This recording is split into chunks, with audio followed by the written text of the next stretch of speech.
ਸਤਨਾਮ ਸ਼੍ਰੀ ਵਾਹਿਗੁਰੂ ਜੀ। ਡੰਡੌਤ ਬੰਦਨ ਅਨਕ ਬਾਰ, ਸਰਬ ਕਲਾ ਸਮਰੱਥ। ਡੋਲਣ ਤੇ ਰਾਖੋ ਪ੍ਰਭੂ, ਨਾਨਕ ਦੇ ਕਰ ਹੱਥ। ਗਿਆਨ ਧਿਆਨ ਕਿਛ ਕਰਮ ਨਾ ਜਾਨਾ, ਨਾਹਿਨ ਨਿਰਮਲ ਕਰਨੀ। ਸਾਧ ਸੰਗਤ ਕੈ ਅੰਚਲ ਲਾਵਹੁ, ਬਿਹਮ ਨਦੀ ਜਾਏ ਤਰਣੀ। ਗਿਆਨ ਧਿਆਨ ਕਿਛ ਕਰਮ ਨਾ ਜਾਣਾ, ਸਾਰ ਨਾ ਜਾਣਾ ਤੇਰੀ।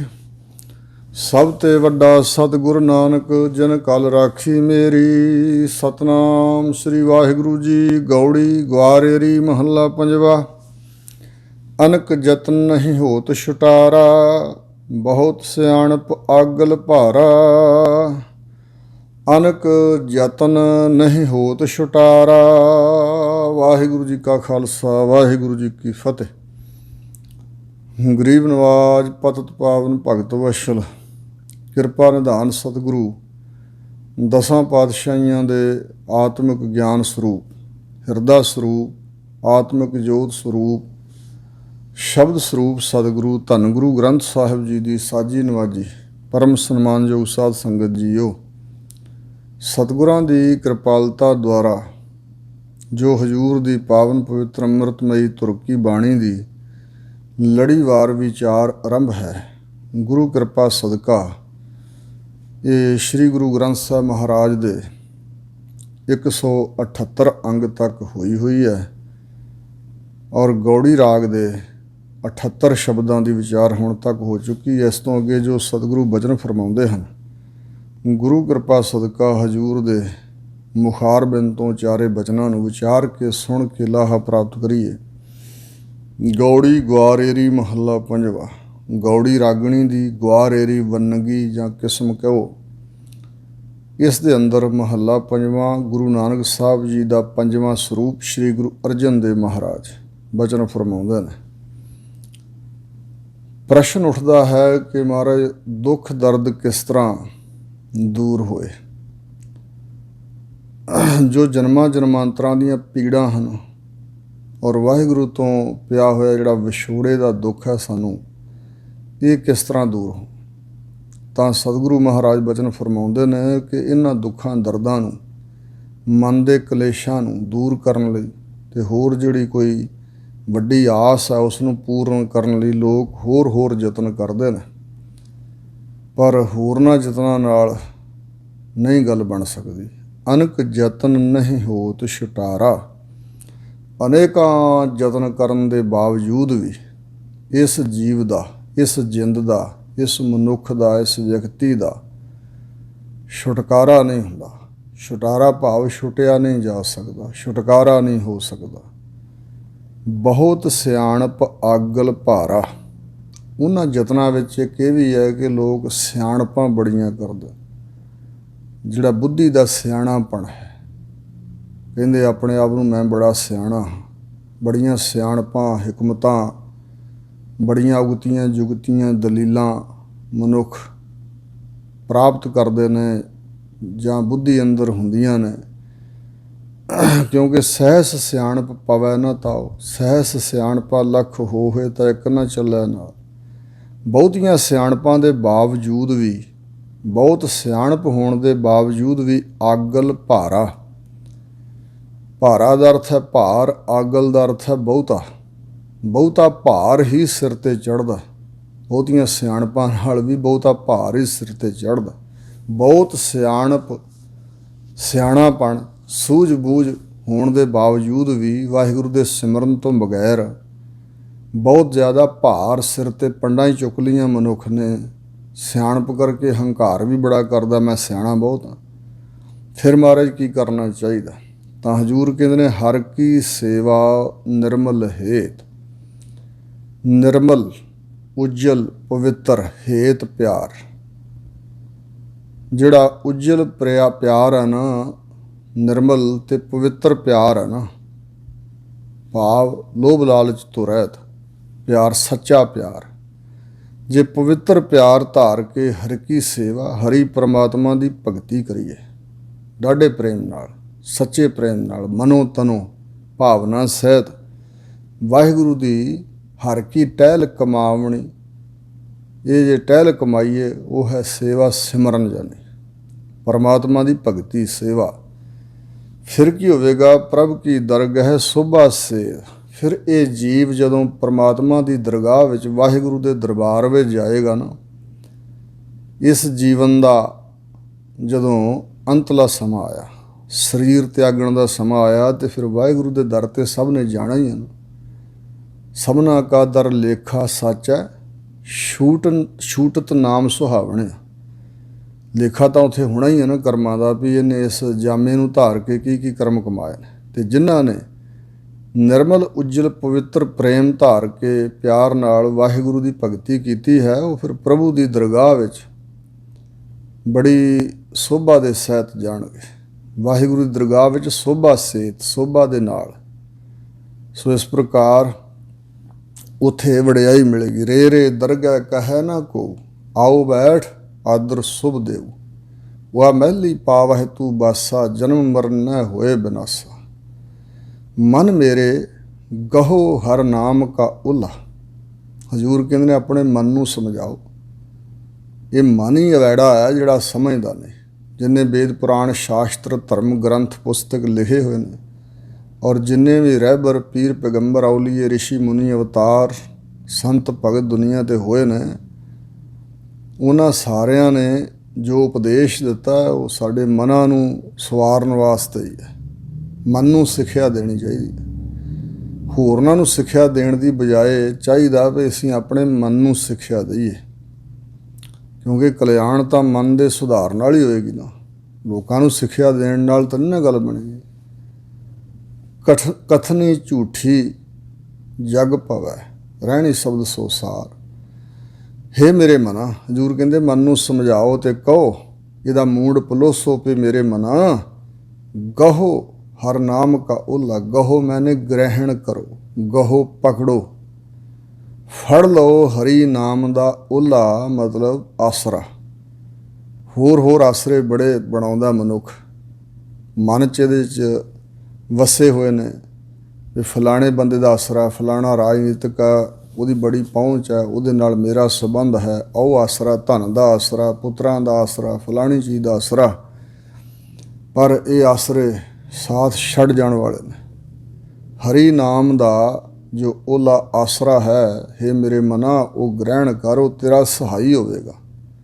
ਜਿੱਥੇ ਹਰ ਅਰਾਧੀ ਹੈ ਤਿੱਥੇ ਹਰ ਮਿੱਤ ਸਹਾਈ।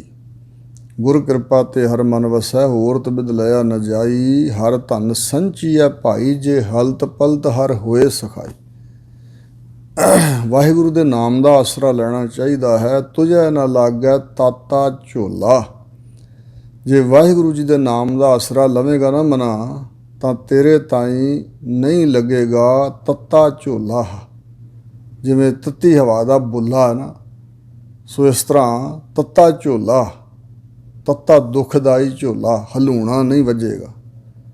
ਜਿਵੇਂ ਬੁੱਲਾ ਆਉਂਦਾ ਹਵਾ ਦਾ, ਇਸ ਤਰ੍ਹਾਂ ਮਤਲਬ ਵੀ ਤੈਨੂੰ ਦੁੱਖ ਤਕਲੀਫ ਨਹੀਂ ਮਿਲੇਗੀ। ਵਾਹਿਗੁਰੂ ਦੇ ਨਾਮ ਦਾ ਜੇ ਤੂੰ ਆਸਰਾ ਲੈ ਲੈ ਤੇ ਭੋਰਾ ਮਾਤਰ ਵੀ ਦੁੱਖ ਤਕਲੀਫ ਨਹੀਂ ਮਿਲੇਗੀ। ਰਹਾਓ ਜਿਉ ਬੋਹਿਥ ਭੈ ਸਾਗਰ ਮਾਹੇ। ਦ੍ਰਿਸ਼ਟਾਂਤ ਦੇ ਕੇ ਸਮਝਾਉਂਦੇ ਨੇ ਕਿ ਭੈ ਦਾ ਇੱਕ ਡਰਾਉਣਾ ਸਮੁੰਦਰ ਹੋਵੇ, ਜਿਵੇਂ ਉਸ ਸਮੁੰਦਰ ਦੇ ਵਿੱਚ ਅਸੀਂ ਹੋਈਏ ਫਸੇ ਹੋਏ, ਤੇ ਬਾਹਰ ਨਿਕਲਣ ਲਈ ਆਸਰਾ ਚਾਹੀਦਾ। ਤੇ ਜਿਵੇਂ ਭੈ ਦਾ ਇੱਕ ਡਰਾਉਣੇ ਸਾਗਰ ਸਮੁੰਦਰ ਦੇ ਵਿੱਚ ਕਿਸੇ ਜਹਾਜ਼ ਦਾ ਆਸਰਾ ਮਿਲ ਜਾਂਦਾ, ਬੋਹਿਥ ਮਿਲ ਜਾਏ, ਜਹਾਜ਼ ਨੂੰ ਹੱਥ ਪੈ ਜਾਏ, ਜਹਾਜ਼ ਦੇ ਵਿੱਚ ਵੜ ਜਾਈਏ, ਤੇ ਫਿਰ ਉਹ ਡੁੱਬ ਜਾਣ ਦਾ ਡਰ ਖਤਮ ਹੋ ਜਾਂਦਾ ਹੈ। ਜਿਵੇਂ ਭੈ ਦਾ ਇੱਕ ਸਾਗਰ ਸਮੁੰਦਰ ਦੇ ਵਿੱਚ ਜਹਾਜ਼ ਦਾ ਆਸਰਾ ਬਹੁਤ ਵੱਡਾ ਹੈ। ਅੰਧਕਾਰ ਦੀਪਕ ਦੀਪਾਹੇ। ਅਤੇ ਜਿਵੇਂ ਬਹੁਤ ਜ਼ਿਆਦਾ ਗਾੜੇ ਹਨੇਰੇ ਅੰਦਰ ਕੋਈ ਦੀਵਾ ਜਗਾ ਦਿੱਤਾ ਜਾਏ, ਰੌਸ਼ਨੀ ਹੋ ਜਾਏ, ਹਨੇਰਾ ਮਰ ਜਾਂਦਾ, ਹਨੇਰੇ 'ਚ ਚਾਨਣ ਮਿਲ ਜਾਏ ਤੇ ਬਹੁਤ ਵੱਡੀ ਬਖਸ਼ਿਸ਼ ਹੈ। ਅਗਨ ਸੀਤ ਕਾ ਲਾਹਸ ਦੂਖ। ਅਤੇ ਜਦੋਂ ਸਰਦੀਆਂ ਦੇ ਦਿਨਾਂ 'ਚ ਬਰਫ਼ ਪੈਂਦੀ ਹੋਵੇ, ਪਾਲਾ ਕੱਕਰ ਪੈਂਦਾ ਹੋਵੇ, ਅਤੇ ਉਸ ਵੇਲੇ ਜਿਹੜਾ ਦੁੱਖ ਤਕਲੀਫ ਹੁੰਦਾ ਸੀਤ ਕਰਕੇ, ਠੰਡ ਕਰਕੇ, ਸੀਤਲਤਾ ਕਰਕੇ, ਅਤੇ ਅੱਗ ਜਿਹੜੀ ਹੈ ਨਾ ਉਹ ਸਾਡੇ ਲਾਗੇ ਕੋਈ ਬਾਲ ਦੇਵੇ ਅਤੇ ਉਹ ਸੀਤ ਦਾ ਦੁੱਖ ਲਾਹ ਦਿੰਦੀ ਹੈ। ਅਗਨੀ ਜਿਹੜੀ ਹੈ ਉਹ ਸੀਤ ਦਾ, ਪਾਲੇ ਦਾ, ਠੰਡ ਦਾ ਦੁੱਖ ਤਕਲੀਫ ਦੂਰ ਕਰ ਦਿੰਦੀ। ਨਾਮ ਜਪਤ ਮਨ ਹੋਵਤ ਸੂਖ। ਇਸੇ ਤਰ੍ਹਾਂ ਸਾਡੇ ਦੁਆਲੇ ਅਨੇਕਾਂ ਤਰ੍ਹਾਂ ਦੇ ਦੁੱਖ ਚੰਬੜੇ ਹੋਏ ਨੇ, ਬਹੁਤ ਜ਼ਿਆਦਾ ਦੁੱਖ ਚੰਬੜੇ ਹੋਏ ਨੇ। ਤਾਂ ਹਜ਼ੂਰ ਕਹਿੰਦੇ ਨੇ ਜਿਵੇਂ ਸੀਤ ਵਿੱਚ, ਠੰਡ ਵਿੱਚ ਕੋਈ ਤਪਦਾ ਹੋਇਆ ਦੁੱਖ ਪਾਉਂਦਾ ਨਾ, ਠੰਡ ਕਰਕੇ ਹਿਰਦਾ ਦੁਖੀ ਹੁੰਦਾ, ਜਾਂ ਹਨੇਰੇ, ਗਾੜੇ ਹਨੇਰੇ ਵਿੱਚ ਜੰਗਲ ਵਿੱਚ ਹੋਈਏ ਅਸੀਂ, ਹਨੇਰਾ ਚੂਹ ਚੂਹਾ ਗਾੜਾ ਛਾਇਆ ਹੋਵੇ ਅਤੇ ਲੱਭਦਾ ਹੀ ਕੁਛ ਨਾ ਹੋਵੇ, ਅਤੇ ਦੀਵਾ ਜਗਾਉਣ ਨਾਲ ਜਿਸ ਤਰ੍ਹਾਂ ਰੌਸ਼ਨੀ ਮਿਲ ਜਾਂਦੀ, ਰਸਤਾ ਲੱਭ ਜਾਂਦਾ, ਸਭ ਕੁਝ ਦਿਸਣ ਲੱਗ ਜਾਂਦਾ। ਜਿਵੇਂ ਭੈ ਦਾ ਇੱਕ ਡਰਾਉਣੇ ਸਾਗਰ ਸਮੁੰਦਰ ਵਿੱਚ ਬੋਹਿਤ ਜਹਾਜ਼ ਮਿਲ ਜਾਏ ਤੇ ਸੁੱਖ ਹੁੰਦਾ। ਇਸੇ ਤਰ੍ਹਾਂ ਵਾਹਿਗੁਰੂ ਦਾ ਭਜਨ ਕਰਦਿਆਂ ਹੋਇਆਂ, ਪਰਮਾਤਮਾ ਦਾ ਨਾਮ ਜਪਦਿਆਂ ਹੋਇਆਂ ਮਨ ਦੇ ਅੰਦਰ ਸੁੱਖ ਸ਼ਾਂਤੀ ਪ੍ਰਾਪਤ ਹੋ ਜਾਂਦੀ ਹੈ। ਜਿਹੜੇ ਮਨਾਂ ਨੂੰ ਦੁੱਖ ਕਲੇਸ਼ ਚੰਬੜੇ ਹੋਏ ਨੇ, 5 ਪ੍ਰਕਾਰ ਦੇ ਕਲੇਸ਼ ਚੰਬੜੇ ਹੋਏ ਨੇ, ਰਾਗ, ਦਵੈਸ਼, ਅਭਿਨਿਵੇਸ਼, ਅਵਿਦਿਆ, ਅਸਮਤਾ, ਅਤੇ ਇਸੇ ਤਰ੍ਹਾਂ ਹੋਰ ਦੁੱਖ ਚੰਬੜੇ ਹੋਏ ਨੇ, ਤ੍ਰਿਸ਼ਨਾ ਚੰਬੜੀ ਹੋਈ ਹੈ, ਵਿਕਾਰ ਚੰਬੜੇ ਹੋਏ ਨੇ, ਸਾਰੀਆਂ ਚੀਜ਼ਾਂ ਦੁੱਖਦਾਈ ਨੇ। ਅਤੇ ਵਾਹਿਗੁਰੂ ਦਾ ਨਾਮ ਜਪਦਿਆਂ ਜਦੋਂ ਨਾਮ ਅੰਦਰ ਵਾਸਾ ਕਰ ਲੈਂਦਾ ਹੈ ਅਤੇ ਫਿਰ ਮਨ ਵਿੱਚ ਸੁੱਖ ਪ੍ਰਾਪਤ ਹੁੰਦਾ।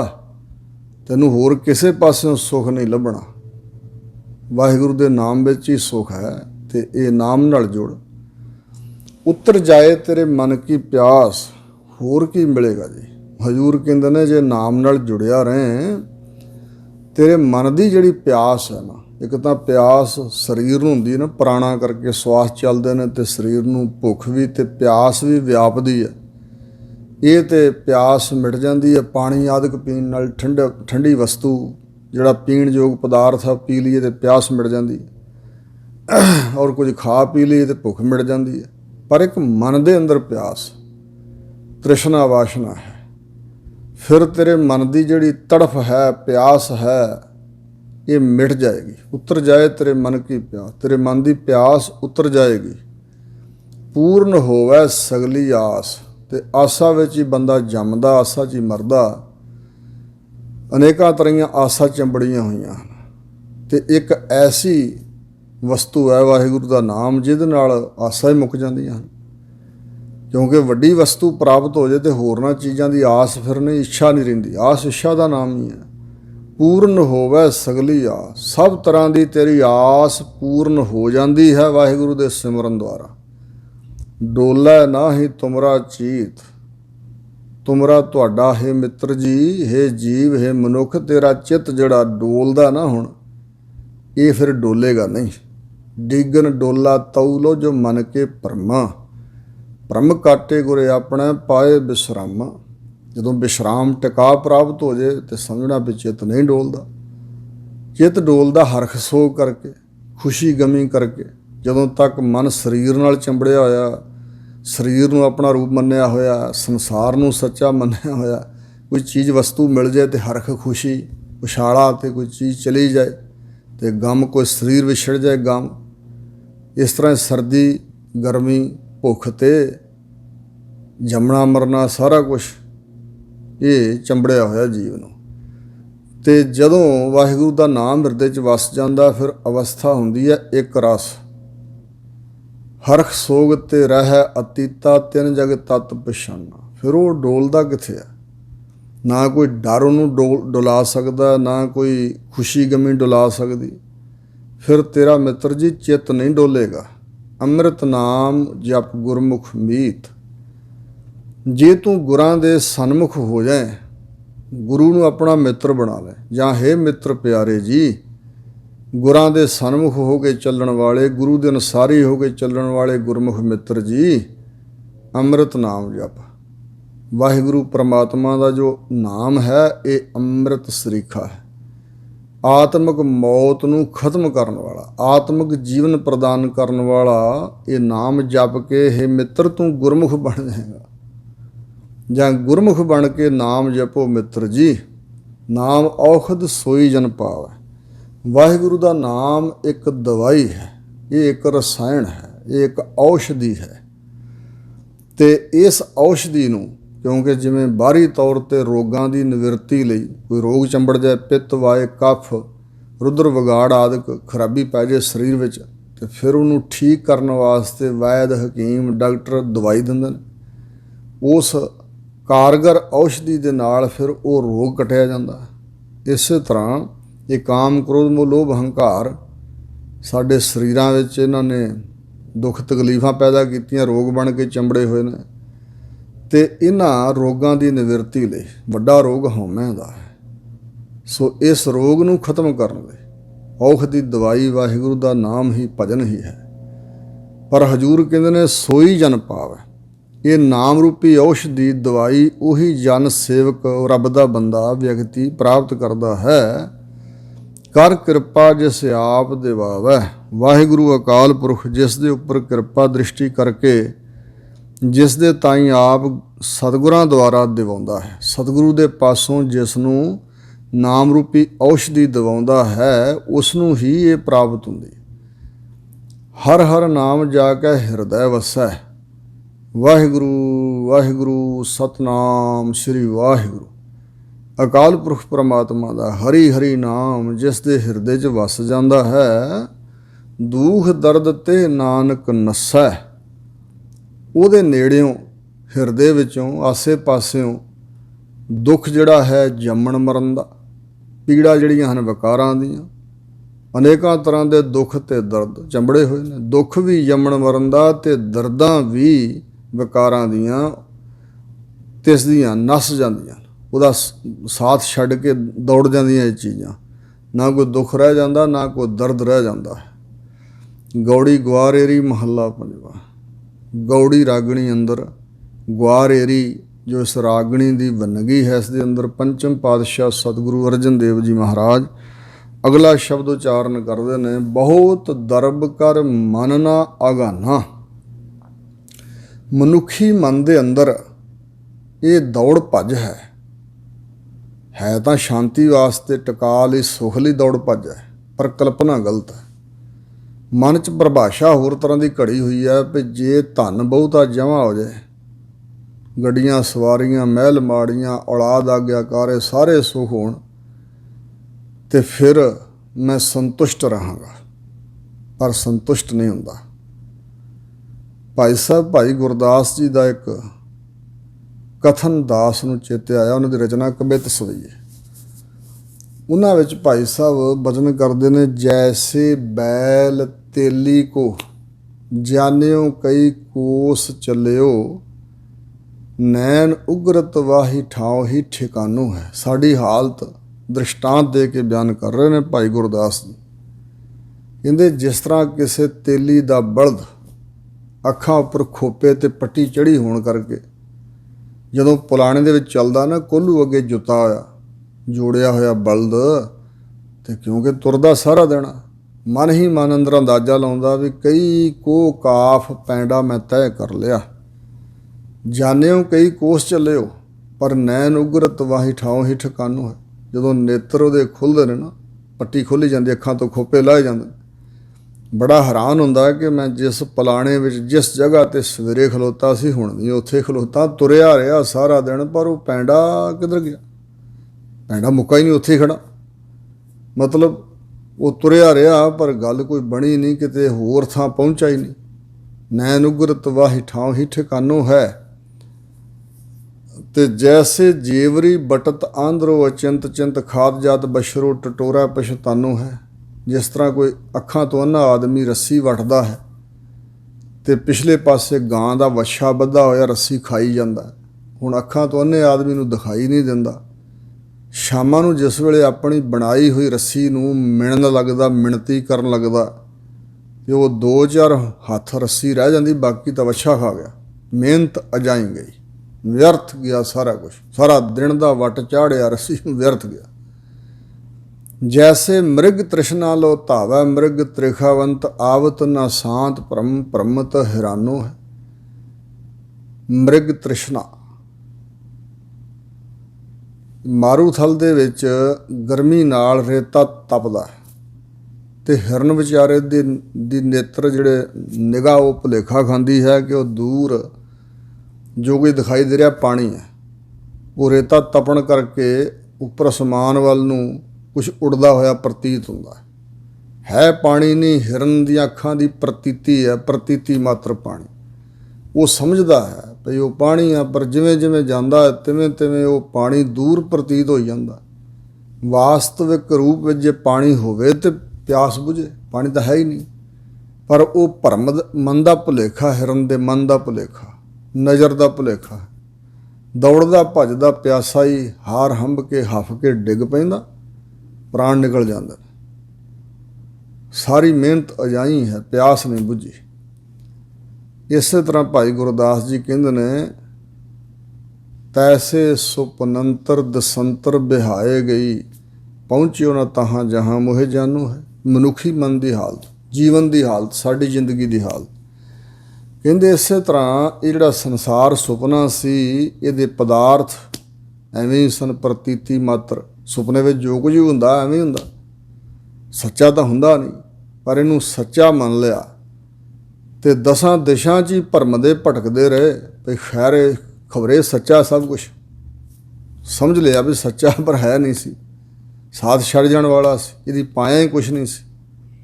ਦਸਾਂ ਦਿਸ਼ਾਂ 'ਚ ਭੌਂਦਿਆਂ ਹੋਇਆਂ ਭਟਕਦਿਆਂ ਹੋਇਆਂ ਉਮਰ ਵਿਹਾ ਗਈ, ਗੁਜ਼ਰ ਗਈ। ਪਹੁੰਚਿਓ ਨਾ ਤਹਾਂ ਜਹਾਂ ਮੋਹਿ ਜਾਨੋ, ਜਿੱਥੇ ਮੈਂ ਜਾਣਾ ਸੀ ਉੱਥੇ ਪਹੁੰਚ ਨਾ ਸਕਿਆ। ਮਨੁੱਖਾ ਦੇਈ ਧਨ ਇਕੱਠਾ ਕਰਨ ਵਾਸਤੇ ਤਾਂ ਮਿਲੀ ਨਹੀਂ ਹੈ। ਧਨ ਤਾਂ ਸਹਾਈ ਆ, ਖਾਣ ਪੀਣ ਲਈ ਛੱਤ ਚਾਹੀਦੀ ਹੈ, ਕੱਪੜੇ ਚਾਹੀਦੇ ਨੇ, ਸਰੀਰ ਢਿੱਲਾ ਮੱਠਾ ਹੋ ਜੇ ਤੇ ਦਵਾਈ ਵਾਸਤੇ ਪੈਸੇ ਚਾਹੀਦੇ ਨੇ, ਇਤਿਆਦਿਕ ਲੋੜਾਂ ਪੂਰੀਆਂ ਕਰਨ ਵਾਸਤੇ ਸੀ ਜਦੋਂ ਤੱਕ ਜੀਵਨ ਹੈ।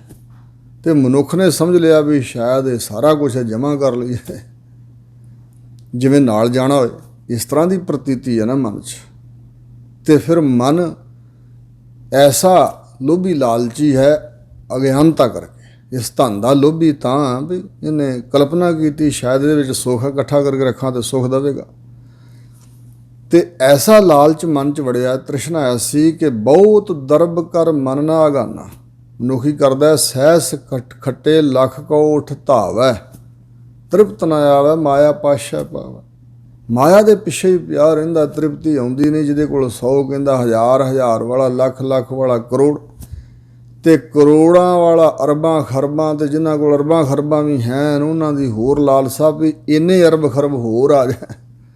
ਬਹੁਤ ਦਰਬ ਕਰ, ਜਿੰਨਾ ਬਹੁਤਾ ਧਨ ਇਕੱਠਾ ਕਰ ਲਿਆ, ਮਨ ਨਾ ਅਗਾਨਾ, ਮਨ ਰੱਜਾ ਨਹੀਂ ਹੈ। ਜਿਉ ਪਾਵਕ ਈਦਨ ਨਹੀਂ ਧਰਾਪੈ, ਬਿਨ ਹਰ ਕਹਾ ਅਗਾਈ।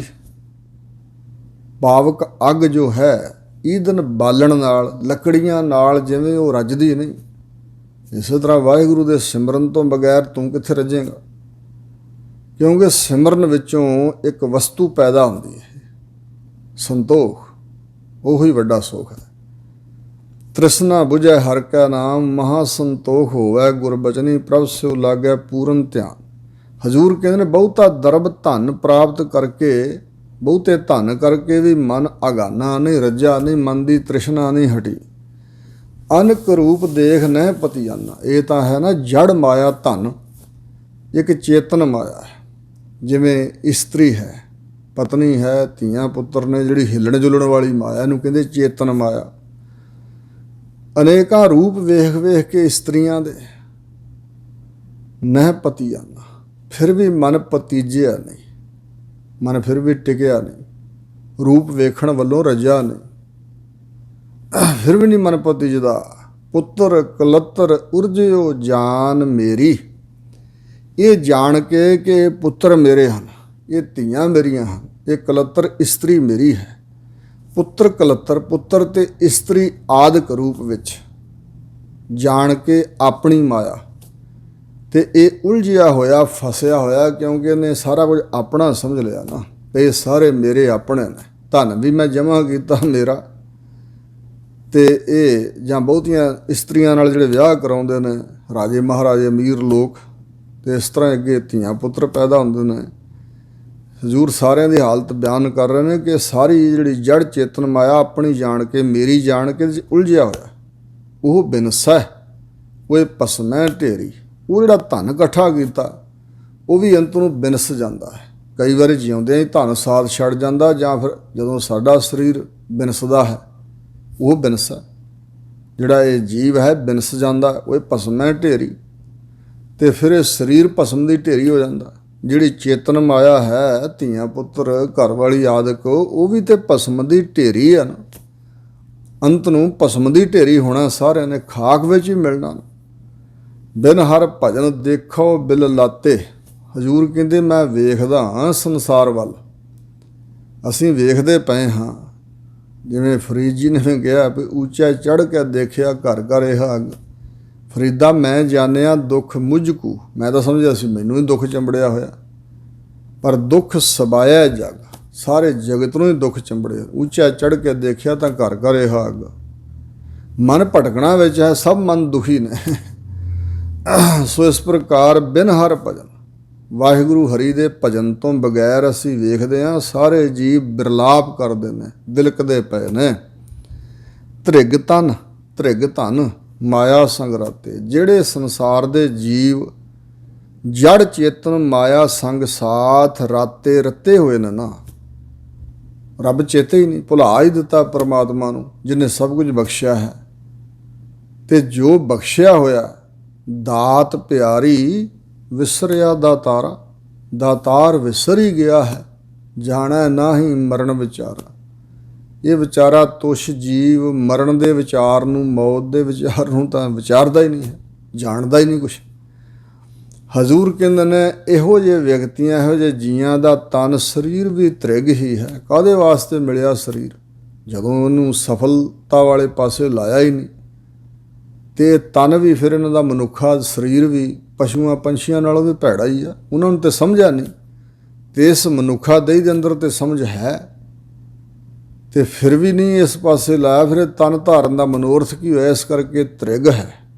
100 ਵਾਰੀ ਫਟਕਾਰ ਪਾਈਏ ਤੇ ਇੱਕ ਲਾਹਣਤ, 100 ਲਾਹਣਤ ਪਾਈਏ ਤੇ ਇੱਕ ਧ੍ਰਿਗ। ਇੱਕ ਵਾਰੀ ਧ੍ਰਿਗ ਕਹਿ ਦਈਏ ਤੇ ਸਮਝੋ ਵੀ 100 ਵਾਰੀ ਲਾਹਣਤ ਹੋ ਗਈ, ਸੈਂਕੜੇ ਫਟਕਾਰਾਂ ਪੈ ਗਈਆਂ। ਹਜ਼ੂਰ ਕਹਿੰਦੇ ਐਵੇਂ ਵਿਅਰਥ ਧ੍ਰਿਗ ਨਿੰਦਣ ਯੋਗ, ਫਟਕਾਰ ਯੋਗ, ਲਾਹਣਤਾਂ ਯੋਗ ਇਹ ਤਨ ਹੈ। ਤੇ ਧ੍ਰਿਗ ਹੀ ਉਹਨਾਂ ਲੋਕਾਂ ਦਾ ਧਨ ਹੈ ਇਕੱਠਾ ਕੀਤਾ ਹੋਇਆ, ਕਮਾਇਆ ਜਾਂ 2 ਨੰਬਰ ਦੀ ਕਮਾਈ ਕਰਕੇ ਇਕੱਠਾ ਕੀਤਾ, ਉਹ ਧਨ ਵੀ ਧ੍ਰਿਗ ਹੀ ਹੈ। ਸਤਿਗੁਰੂ ਨਾਨਕ ਦੇਵ ਮਹਾਰਾਜ ਜੀ ਜਿਸ ਵੇਲੇ ਕਾਰੂ ਬਾਦਸ਼ਾਹ ਕੋਲ ਗਏ ਸਨ, ਤੇ ਉੱਥੇ ਜੋ ਬਚਨ ਉਚਾਰੇ ਸਤਿਗੁਰੂ ਜੀ, ਉਹ ਗੁਰੂ ਗ੍ਰੰਥ ਸਾਹਿਬ ਵਿੱਚ ਬਚਨ ਨਹੀਂ, ਉਹ ਮੈਂ ਪੜ੍ਹਨ ਲੱਗਾ, ਇਹ ਜਨਮ ਸਾਖੀ ਦੀਆਂ ਤੁਕਾਂ ਕਿਸੇ ਲਿਖਾਰੀ ਨੇ ਲਿਖੀਆਂ ਵੀ ਸਤਿਗੁਰਾਂ ਇਹ ਬਚਨ ਕਹੇ ਸਨ। ਦਮੜਾ ਤਿਸੀ ਕਾ ਜੋ ਖਰਚੇ ਵਾ ਖਾਏ, ਦੇਵੈ ਦਿਲਾਵੈ ਰਜਾਵੈ ਖੁਦਾਏ। ਹੋਤਾ ਨਾ ਰਾਖੈ ਅਕੇਲਾ ਨਾ ਖਾਏ, ਤਹਿਕੀਕ ਦਿਲਦਾਨੀ। ਨਿਸ਼ਚੇ ਕਰਕੇ ਦਿਲ ਵਿੱਚ ਇਹ ਗੱਲ ਜਾਣ ਲੈ ਵੀ ਇਹ ਵਰਤਣ ਵਾਸਤੇ ਜਾਂ ਜਾਣ ਲਓ ਇਹ ਗੱਲ ਕਿ ਜਿਹੜਾ ਇਹੋ ਜਿਹਾ ਵਿਅਕਤੀ ਹੈ ਉਹ ਖਰਚਦਾ, ਖਵਾਉਂਦਾ ਹੋਰਨਾਂ ਨੂੰ ਵੀ, ਹੋਰਨਾਂ ਦੇ ਭਲੇ ਵਾਸਤੇ ਵੀ ਵਰਤਦਾ, ਧਨ ਨੂੰ ਪਰਉਪਕਾਰ ਤੇ ਲਾਉਂਦਾ ਹੈ। ਤਹਿਕੀਕ ਦਿਲਦਾਨੀ ਵਹੀ ਪਿਸ਼ਤ ਜਾਏ, ਉਹ ਬਹਿਸ਼ਤਾਂ ਨੂੰ ਜਾਂਦਾ ਹੈ। ਮਾਇਆ ਬੁਰੀ ਨਹੀਂ ਹੈ, ਇਹਦੀ ਪ੍ਰਾਪਤੀ ਲਈ ਬੁਰੇ ਕਰਮ ਨਾ ਕੀਤੇ ਜਾਣ ਤੇ ਪ੍ਰਾਪਤ ਹੋਈ ਨੂੰ ਬੁਰੇ ਪਾਸੇ ਨਾ ਵਰਤਿਆ ਜਾਏ, ਫਿਰ ਤਾਂ ਨਹੀਂ ਮਾੜੀ, ਮਾਇਆ ਬੁਰੀ ਨਹੀਂ ਹੈ। ਸੋ ਹਜ਼ੂਰ ਕਹਿੰਦੇ ਨੇ ਕਿ ਜਿਹੜੇ ਵਿਅਕਤੀ ਵਾਹਿਗੁਰੂ ਦੇ ਭਜਨ ਤੋਂ ਖਾਲੀ ਨੇ, ਉਹਨਾਂ ਨੂੰ ਵਿਰਲਾਪ ਕਰਦੇ ਮੈਂ ਵੇਖਿਆ, ਤੜਫਦੇ ਲੁੱਛਦੇ ਵੇਖਿਆ, ਵਿਲਕਦੇ ਵੇਖਿਆ ਹੈ। ਤੇ ਇਹ ਵੀ ਅਸੀਂ ਕਹਿੰਦੇ ਹਾਂ ਕਿ ਧ੍ਰਿਗ ਹੀ ਉਹਨਾਂ ਦਾ ਤਨ ਸਰੀਰ ਹੈ, ਧ੍ਰਿਗ ਹੀ ਧਨ ਹੈ ਜੋ ਮਾਇਆ ਦੇ ਵਿੱਚ ਰੰਗੇ ਹੋਏ ਨੇ। ਰਹਾਓ ਜਿਉ ਬਿਗਾਰੀ ਕੈ ਸਿਰ ਦੀਜੈ ਦਾਮ। ਇੱਥੇ ਮਾਇਆ 'ਚ ਰੰਗੇ ਦਾ ਮਤਲਬ ਮਾਇਆ ਦੇ ਮੋਹ 'ਚ ਰੰਗੇ ਹੋਏ ਨੇ। ਇਹ ਨਹੀਂ ਵੀ ਜਿਹਦੇ ਕੋਲ ਧਨ ਬਹੁਤਾ ਉਹ ਰੰਗਿਆ ਹੋਇਆ, ਜਿਹਦੇ ਕੋਲ ਹੈ ਨਹੀਂ ਉਹ ਨਹੀਂ ਰੰਗਿਆ ਹੋਇਆ, ਜਿਹਦੇ ਕੋਲ ਨਹੀਂ ਹੈ ਉਹ ਵੀ ਰੰਗਿਆ ਹੋਇਆ। ਜਿਸ ਗ੍ਰਹਿ ਬਹੁਤ ਤਿਸੈ ਗ੍ਰਹਿ ਚਿੰਤਾ, ਜਿਸ ਗ੍ਰਹਿ ਥੋੜ੍ਹੀ ਸੋ ਫਿਰੈ ਪ੍ਰਮੰਤਾ। ਉਹ ਵੀ ਭਟਕਦਾ ਫਿਰਦਾ ਦੀ ਪ੍ਰਾਪਤੀ ਵਾਸਤੇ, ਉਹ ਵੀ ਕਿਹੜਾ ਬਚਿਆ ਹੋਇਆ। ਜਿਹਦੇ ਕੋਲ ਹੈ ਨਹੀਂ 4 ਕੌਡੀਆਂ ਉਹ ਬਚਿਆ ਹੋਇਆ ਨਹੀਂ। ਹਜ਼ੂਰ ਕਹਿੰਦੇ ਨੇ ਕਿ ਭਾਈ ਜਿਉ ਬਿਗਾਰੀ ਕੈ ਸਿਰ ਦੀਜੈ ਦਾਮ। ਜਿਵੇਂ ਕੋਈ ਸ਼ਾਹੂਕਾਰ ਕਿਸੇ ਗਰੀਬ ਬੰਦੇ ਨੂੰ ਵਗਾਰ ਵਾਸਤੇ ਸੱਦ ਲੈ ਤੇ ਮੇਰੀ ਪੰਡ ਚੁੱਕ ਕੇ ਫਲਾਣੇ ਪਿੰਡ ਛੱਡ ਗਿਆ। ਅੱਜ ਕੱਲ੍ਹ ਤਾਂ ਸਾਧਨ ਹੋਰ ਨੇ ਨਾ ਚੀਜ਼ਾਂ ਲੱਦਣ ਵਾਸਤੇ। ਪੁਰਾਣੇ ਸਮੇਂ 'ਚ ਇੰਝ ਵਗਾਰੀ ਇੱਕ ਦੂਜੇ ਦੇ ਕੰਮ ਆਉਂਦੇ ਸੀ, ਅਮੀਰਾਂ ਦੇ ਗਰੀਬ ਕੰਮ ਆਉਂਦੇ ਸਨ। ਉਹਨੂੰ ਕਹਿੰਦੇ ਵਗਾਰੀ ਬੰਦਾ, ਵਗਾਰ ਕੱਢਣ ਗਿਆ, ਕਿਸੇ ਦਾ ਕੰਮ ਕਰਨ ਗਿਆ ਫਰੀ 'ਚ। ਜਿਉਂ ਬਿਗਾਰੀ ਕੈ ਸਿਰ ਦੀਜੈ ਦਾਮ। ਜਿਵੇਂ ਕਿਸੇ ਵਗਾਰੀ ਬੰਦੇ ਦੇ ਸਿਰ 'ਤੇ रख दईए दमड़ियां दी पंड, पैसिਆਂ ਦੀ पंड रख दईए। वो खसमै कै गृह उन दुख सहाम, वो जिहड़ी पंड है वो धन की पंड, ਉਹਦਾ जो खसम है ਉਹਦੇ ਘਰੋਂ ਪਹੁੰਚਾ ਦਿੰਦਾ, ਤੇ ਉਸ ਧਨ ਦਾ ਸੁੱਖ ਉਸ ਖਸਮ ਨੂੰ ਹੈ ਜਿਹਦੇ ਉਹ ਦਮੜੇ ਨੇ। ਤੇ ਉਹ ਜਿਹੜਾ ਪੰਡ ਚੁੱਕ ਕੇ ਲੈ ਕੇ ਗਿਆ ਸੀ ਉਹਦੀ ਆਪਣੀ ਨਹੀਂ ਨਾ ਪੰਡ, ਆਪਣਾ ਉਹਦਾ ਧਨ ਨਹੀਂ, ਉਹਨੂੰ ਤਾਂ ਦੁੱਖ ਹੀ ਸਹਾਰਨਾ ਪਿਆ, ਸਹਾਮ ਸਹਾਰਨਾ। ਸੋ ਇਸ ਪ੍ਰਕਾਰ ਉਹਨੂੰ ਉਹ ਪੰਡ ਚੁੱਕ ਕੇ ਲਿਜਾਣ ਦਾ ਜਿਹੜਾ ਕਸ਼ਟ ਹੋਇਆ ਉਹਨੂੰ ਹੋਇਆ ਨਾ, ਉਹਨੇ ਉਹ ਸਹਾਰਿਆ, ਉਹਦੇ ਪੱਲੇ ਤਾਂ ਦੁੱਖ ਹੀ ਪਿਆ। ਜਿਉਂ ਸੁਪਨਾ ਹੋਏ ਬੈਸਤ ਰਾਜਾ, ਜਿਵੇਂ ਕੋਈ ਮਨੁੱਖ ਹੋਵੇ ਤਾਂ ਗਰੀਬ ਆਮ ਮਾਤੜ, ਪਰ ਸੁਪਨੇ ਦੇ ਵਿੱਚ ਜਿਵੇਂ ਰਾਜਾ ਬਣ ਕੇ ਕੋਈ ਬਹਿ ਜਾਏ। ਨੇਤਰ ਪਸਾਰੈ ਤਾਂ ਨਰਾਰਥ ਕਾਜਾ, ਜੋ ਸੁਪਨੇ 'ਚ ਕਾਰਜ ਹੋ ਰਿਹਾ ਸੀ ਸਾਰਾ ਹੀ, ਅੱਗੇ ਪਿੱਛੇ ਅਲ ਕਰ ਭੱਜੇ ਫਿਰਦੇ ਸਨ, ਆਪ ਸਿੰਘਾਸਣ 'ਤੇ ਬੈਠਾ ਰਾਜ ਕਰਦਾ ਸੀ, ਸੁਪਨੇ ਸੀ। ਤੇ ਨੇਤਰ ਪਸਾਰੈ, ਜਦੋਂ ਜਾਗ ਖੁੱਲ੍ਹ ਜਾਂਦੀ, ਨੀਂਦ ਖਤਮ ਹੋ ਜਾਂਦੀ ਹੈ, ਜਾਗ ਖੁੱਲ੍ਹਦੀ ਹੈ, ਨੇਤਰ ਪਸਾਰ ਕੇ ਵੇਖਦਾ ਤੇ ਉੱਥੇ ਤੇ ਕੋਈ ਰਾਜ ਭਾਗ ਵਾਲਾ ਸਾਜੋ ਸਮਾਨ ਨਹੀਂ। ਉਹਦਾ ਸਾਰਾ ਕਾਜ ਜਿਹੜਾ ਸੁਪਨੇ 'ਚ ਹੋਇਆ ਸੀ ਨਿਰਅਰਥ, ਵਿਅਰਥ ਹੈ, ਉਹਦਾ ਕੋਈ ਅਰਥ ਪ੍ਰਯੋਜਨ ਨਹੀਂ ਸਿੱਧ ਹੋਇਆ। ਨਿਰਾਰਥ ਭਾਵ ਵਿਅਰਥ ਹੈ, ਕਿਸੇ ਕੰਮ ਨਹੀਂ ਉਹ ਕਾਰਜ ਜਿਹੜਾ ਸੁਪਨੇ 'ਚ ਹੋਇਆ। ਹੋਰ ਦ੍ਰਿਸ਼ਟਾਂਤ ਹਜ਼ੂਰ ਦਿੰਦੇ ਨੇ, ਜਿਉਂ ਰਾਖਾ ਖੇਤ ਉੱਪਰ ਪਰਾਏ, ਜਿਵੇਂ ਕਿਸੇ ਜ਼ਿਮੀਂਦਾਰ ਦਾ ਖੇਤ ਹੋਵੇ, ਅਮੀਰ ਜ਼ਿਮੀਂਦਾਰ ਦਾ, ਅਤੇ ਉਸ ਦੀ ਰਖਵਾਲੀ ਕਰਨ ਵਾਸਤੇ ਰਾਖਾ ਬਹਾਇਆ ਹੋਵੇ ਕਿਸੇ ਮਨੁੱਖ ਨੂੰ, ਗਰੀਬ ਨੂੰ। ਜਿਸ ਤਰ੍ਹਾਂ ਪਰਾਏ ਖੇਤ ਦੇ ਉੱਪਰ ਕੋਈ ਵਿਅਕਤੀ ਰਾਖਾ ਬਣ ਕੇ ਬੈਠਾ, ਖੇਤ ਖਸਮ ਕਾ ਰਾਖਾ ਉੱਠ ਜਾਏ, ਅਤੇ ਖੇਤ ਤੇ ਉਹ ਖਸਮ ਦਾ ਹੀ ਰਹਿ ਜਾਏਗਾ ਨਾ। ਜਦੋਂ ਫਸਲ ਪੱਕ ਜਾਏਗੀ ਅਤੇ ਜਿਹੜਾ ਉਸ ਖੇਤ ਦਾ ਮਾਲਕ ਹੈ ਉਹਨੇ ਸਾਂਭ ਲੈਣੀ, ਜਿੰਨੇ ਦਾਣੇ ਅਨਾਜ ਜੋ ਵੀ ਹੈ ਉਹ ਸਾਂਭ ਲਏਗਾ, ਅਤੇ ਰਾਖਾ ਉੱਠ ਕੇ ਆਪਣੇ ਘਰ ਨੂੰ ਚਲਾ ਜਾਏਗਾ। ਉਹ ਖੇਤ ਦਾ ਮਾਲਕ ਤਾਂ ਨਹੀਂ ਨਾ ਬਣ ਗਿਆ, ਉਹ ਤਾਂ ਰਾਖੀ ਕਰਨ ਦੇ ਵਜਾਨੇ 'ਚ ਉਹਨੂੰ ਕੁਛ ਨਾ ਕੁਛ ਮਿਲੇਗਾ। ਉਸ ਖੇਤ ਕਾਰਨ ਰਾਖਾ ਕੜਾ, ਜੇ ਉਸ ਖੇਤ ਦੇ ਕਾਰਨ ਰਾਖਾ ਜਿਹੜਾ ਰਖਵਾਲਾ ਹੈ ਉਹ ਕੜ੍ਹਦਾ, ਚਿੰਤਾ ਕਰਦਾ ਹੈ, ਦੁੱਖ ਮਹਿਸੂਸ ਕਰਦਾ ਹੈ, ਤਿਸ ਕੈ ਜਾਂ ਜੋ ਵੀ ਕਸ਼ਟ ਸਹਾਰਦਾ, ਤਿਸ ਕੈ ਪਾਲੈ ਕਛੂ ਨਾ ਪੜੈ, ਉਸ ਦੇ ਪੱਲੇ ਕੁਛ ਵੀ ਨਹੀਂ ਪੈਂਦਾ ਹੈ, ਉਹ ਫਸਲ ਤਾਂ ਨਹੀਂ ਉਹਦੀ ਬਣ ਜਾਣੀ। ਜਿਸ ਕਾ ਰਾਜ ਤਿਸੈ ਕਾ ਸੁਪਨਾ, ਜਿਵੇਂ ਸਾਨੂੰ ਸੁਪਨਾ ਆਏ ਅਤੇ ਸੁਪਨੇ 'ਚ ਸਾਨੂੰ ਕੋਈ ਰਾਜ ਭਾਗ ਦੇ ਦੇ, ਅਤੇ ਉਹ ਸਾਡਾ ਨਹੀਂ ਹੈ, ਕਿਉਂਕਿ ਜਿਸ ਦਾ ਰਾਜ ਹੈ ਉਸੇ ਦਾ ਹੀ ਉਹ ਸੁਪਨਾ ਹੈ। ਭਾਵ ਸਾਰੀ ਮਲਕੀਅਤ ਸੰਸਾਰ ਦੀ ਜਿਸ ਪਰਮਾਤਮਾ ਦੀ ਹੈ, ਉਹਨੇ ਸੁਪਨੇ ਵਿੱਚ ਸਾਨੂੰ ਕੁਛ ਦਿੱਤਾ ਅਤੇ ਉਹ ਸੁਪਨਾ ਵੀ ਉਸੇ ਦਾ ਹੀ ਹੋਇਆ। ਭਾਵ ਕਿ ਇਸ ਜੀਵਨ ਵਿੱਚ ਜੋ ਕੁਝ ਮਿਲਿਆ ਹੈ ਸੁਪਨਾ ਸਾਡਾ ਨਹੀਂ, ਜਿਸ ਨੇ ਸੁਪਨਾ ਵਿਖਾਇਆ ਸਾਨੂੰ ਉਹਦਾ ਸਾਰਾ ਕੁਛ। ਜਿਨ ਮਾਇਆ ਦੀਨੀ ਤਿਨ ਲਾਈ ਤ੍ਰਿਸ਼ਨਾ, ਜਿਸ ਪ੍ਰਮਾਤਮਾ ਨੇ ਸਾਨੂੰ ਮਾਇਆ ਬਖਸ਼ੀ ਹੈ ਉਹਨੇ ਇਸ ਮਾਇਆ ਦੀ ਤ੍ਰਿਸ਼ਨਾ ਵੀ ਸਾਡੇ ਮਨ ਨੂੰ ਲਾਈ ਹੋਈ ਹੈ, ਉਸੇ ਨੇ ਲਾਈ ਹੋਈ ਹੈ। ਆਪ ਬਿਨਾਹੇ ਆਪ ਕਰੇ ਰਾਸ, ਆਪ ਹੀ ਮਾਇਆ ਵਿੱਚ ਗਲਤਾਨ ਕਰਕੇ ਪ੍ਰਮਾਤਮਾ ਵਿਨਾਸ਼ ਕਰ ਦਿੰਦਾ, ਆਤਮਕ ਮੌਤੇ ਮਾਰ ਦਿੰਦਾ ਜੀਆਂ ਨੂੰ। ਆਪ ਹੀ ਕਰਦਾ ਹੈ ਰਾਸ, ਜੀਵਨ ਸਫਲਾ ਕਰ ਦਿੰਦਾ। ਇਹਨਾਂ ਨੂੰ ਮਾਇਆ ਦੇ ਦੁੱਖ ਵਿਖਾ ਕੇ, ਮਾਇਆ ਦੀ ਅਸਲੀਅਤ ਵਿਖਾ ਕੇ, ਆਪਣੇ ਭਜਨ ਚਲਾ ਕੇ ਅਤੇ ਰਾਸ ਲੈ ਆਉਂਦਾ, ਮਤਲਬ ਜੀਵਨ ਸਫਲਾ ਕਰ ਦਿੰਦਾ।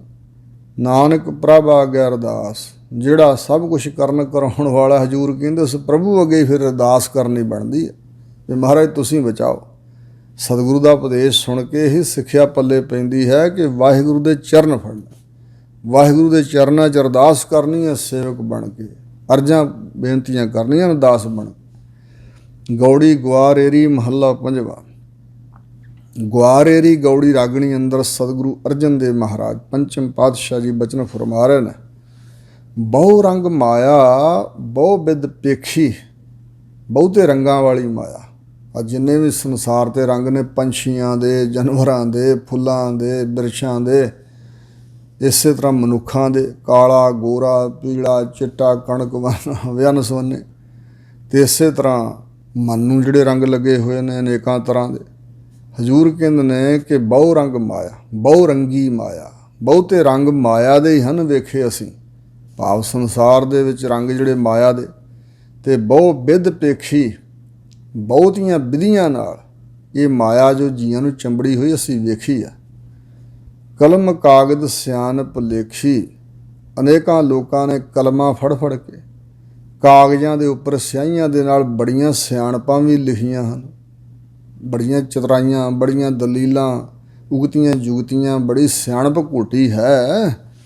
ਮਹਿਰ ਮਲੂਕ ਹੋਏ ਦੇਖਿਆ ਖਾਨ, ਤੇ ਕਈਆਂ ਨੇ ਮਹਿਰ ਚੌਧਰੀ ਬਣ ਕੇ ਵੇਖ ਲਿਆ, ਮਲੂਕ ਬਾਦਸ਼ਾਹ ਬਣ ਕੇ, ਰਾਜਾ ਬਣ ਕੇ ਵੇਖ ਲਿਆ, ਤੇ ਆਪਣੇ ਆਪ ਨੂੰ ਵੱਡਾ ਅਹਿਲਕਾਰ, ਖਾਨ, ਜਿਵੇਂ ਸਾਡੇ ਸਰਦਾਰ ਕਿਹਾ ਜਾਂਦਾ ਅਮੀਰਾਂ ਨੂੰ ਹਿੰਦੁਸਤਾਨ 'ਚ, ਤੇ ਇਸੇ ਤਰ੍ਹਾਂ ਮੁਸਲਮਾਨਾਂ 'ਚ ਆਮ ਤੌਰ 'ਤੇ ਪਠਾਣਾਂ ਨੂੰ ਖਾਨ ਕਿਹਾ ਜਾਂਦਾ ਸਰਦਾਰ।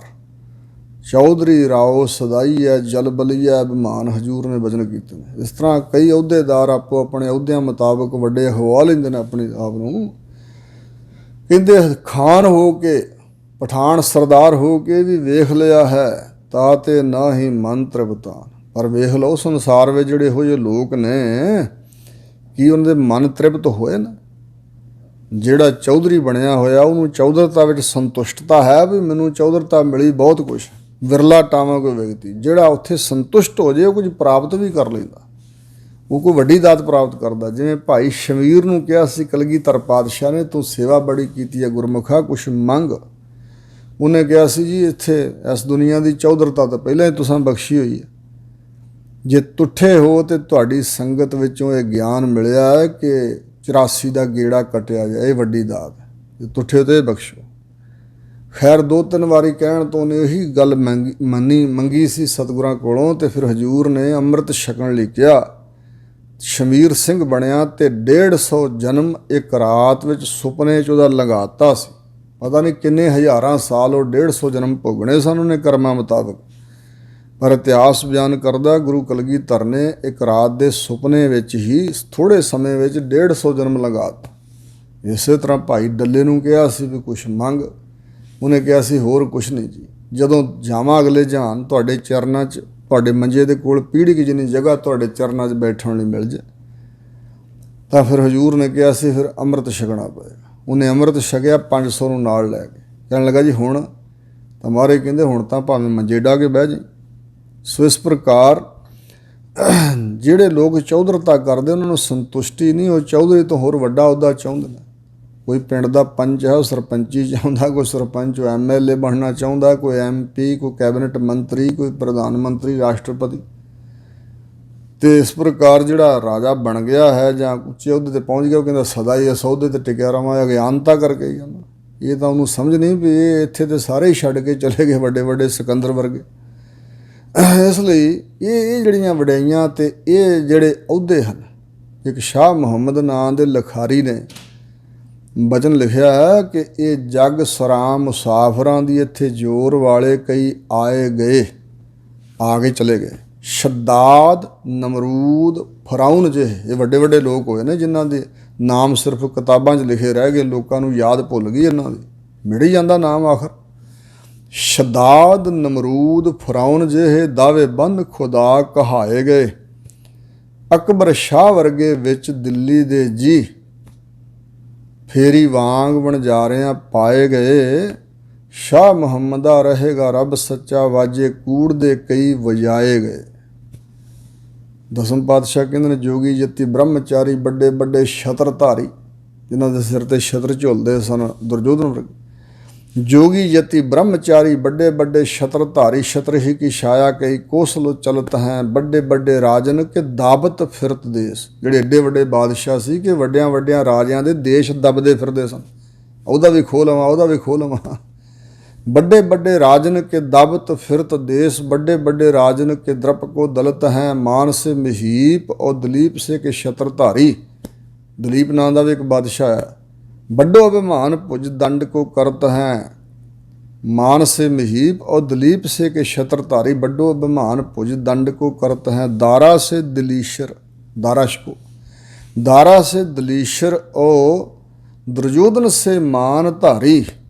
भोग भोग भूम अंत भूम में मिलत है। आखिर ਨੂੰ ਖਾਕ ਮਿੱਟੀ 'ਚ ਮਿਲ ਗਏ, ਇਸ ਧਰਤੀ ਵਿੱਚ ਹੀ ਮਿਲ ਗਏ, ਲੱਭੇ ਨਹੀਂ, ਨਾਮ ਨਿਸ਼ਾਨ ਮਿਟ ਗਏ। ਫਿਰ ਕੀ ਖਟਿਆ ਉਹਨਾਂ ਨੇ? ਹਜ਼ੂਰ ਕਹਿੰਦੇ ਨੇ ਮਹਿਰ ਮਲੂਕ ਹੋਏ ਦੇਖਿਆ ਖਾਨ। ਕਈਆਂ ਨੇ ਚੌਧਰੀ ਬਣ ਕੇ, ਬਾਦਸ਼ਾਹ ਬਣ ਕੇ, ਖਾਨ ਸਰਦਾਰ ਪਠਾਨ ਬਣ ਕੇ ਵੇਖ ਲਿਆ, ਤਾਤੇ ਨਾ ਹੀ ਮਨ ਤ੍ਰਿਪਤਾਨ। ਤਾਂ ਵੀ ਇਹਨਾਂ ਚੀਜ਼ਾਂ ਰਾਹੀਂ ਮਨ ਤ੍ਰਿਪਤ ਨਹੀਂ ਹੋਇਆ, ਮਨ ਨੂੰ ਤ੍ਰਿਪਤੀ ਨਹੀਂ ਆਈ, ਮਨ ਨੂੰ ਸੰਤੋਖ ਨਹੀਂ ਆਇਆ, ਮਨ ਨੂੰ ਟਿਕਾ ਨਹੀਂ ਆਇਆ। ਸੋ ਸੁਖ ਮੋਕੋ ਸੰਤ ਬਤਾਵੋ।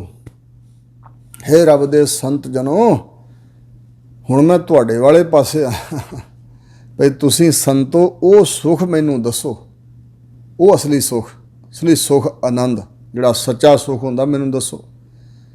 ਕਿੱਥੇ ਜਾ ਕੇ ਤ੍ਰਿਸ਼ਨਾ ਬੁੱਝੇ, ਕਿ ਮੇਰੀ ਵੀ ਤ੍ਰਿਸ਼ਨਾ ਜਿਸ ਤਰ੍ਹਾਂ ਬੁੱਝ ਜਾਏ। ਤ੍ਰਿਸ਼ਨਾ ਬੁੱਝੇ ਤੇ ਸੁਖ ਹੋਏਗਾ ਨਾ। ਮਨ ਤ੍ਰਿਪਤਾਵੋ, ਮੇਰੇ ਮਨ ਨੂੰ ਤ੍ਰਿਪਤ ਕਰ ਦਿਓ ਰੱਬ ਦੇ ਸੰਤੋ, ਮਨ ਨੂੰ ਸੰਤੋਖੀ ਬਣਾ ਦਿਓ, ਮਨ 'ਚ ਸੰਤੋਖ ਭਰ ਦਿਓ। ਤ੍ਰਿਸ਼ਨਾ ਬੁੱਝ ਜਾਏ, ਮਨ ਤ੍ਰਿਪਤ ਹੋ ਜਾਏ, ਬਖਸ਼ਿਸ਼ ਕਰੋ ਰੱਬ ਦੇ ਸੰਤੋ। ਹਜ਼ੂਰ ਸਾਨੂੰ ਸਮਝਾ ਰਹੇ ਨੇ ਤੇ ਇਸ ਤਰ੍ਹਾਂ ਦੀ ਇੱਛਾ ਪੈਦਾ ਕਰੋ। ਰਹਾਓ ਅਸ ਪਵਨ ਹਸਤ ਅਸਵਾਰੀ। ਪਵਨ ਦਾ ਅਰਥ ਹੈ ਪੌਣ ਹਵਾ, ਹਵਾ ਵਾਂਗ ਤੇਜ਼ ਤਰਾਰ ਦੌੜਨ ਵਾਲੇ ਘੋੜਿਆਂ ਦੀ ਸਵਾਰੀ, ਤੇ ਹਸਤ ਹਾਥੀਆਂ ਦੀਆਂ ਸਵਾਰੀਆਂ। ਚੋਆ ਚੰਦਨ ਸੇਜ ਸੁੰਦਰ ਨਾਰੀ। ਘਰ ਦੇ ਵਿੱਚ ਚੰਦਨ ਚੁਆਇਆ ਜਾਏ, ਚੰਦਨ ਦੀ ਖੁਸ਼ਬੂ ਤੇ ਸੁੰਦਰ ਇਸਤਰੀਆਂ ਦੀਆਂ ਛੇਜਾਂ ਵੀ ਜਿਨ੍ਹਾਂ ਨੇ ਮਾਣ ਲਈਆਂ। ਨਟ ਨਾਟਕ ਆਖਾਰੇ ਗਾਇਆ। ਜਿਹੜੇ ਨਾਚ ਕਰਨ ਵਾਲੇ ਲੋਕ ਨੇ ਨਾ, ਬਾਜੀਆਂ ਪਾਉਣ ਵਾਲੇ, ਨਾਚ ਕਰਨ ਵਾਲੇ, ਗਾਉਣੇ ਵਜਾਉਣੇ ਵਾਲੇ, ਉਹਨਾਂ ਦੇ ਅਖਾੜੇ ਜਿਹੜੇ ਲੱਗਦੇ ਨੇ ਤੇ ਉੱਥੇ ਉਹਨਾਂ ਨੇ ਨਾਟਕ ਕਰ ਕਰਕੇ ਵਿਖਾਏ ਤੇ ਗਾ ਕੇ ਵਿਖਾਇਆ, ਉਹ ਵੀ ਸੁਣਿਆ ਵੇਖਿਆ।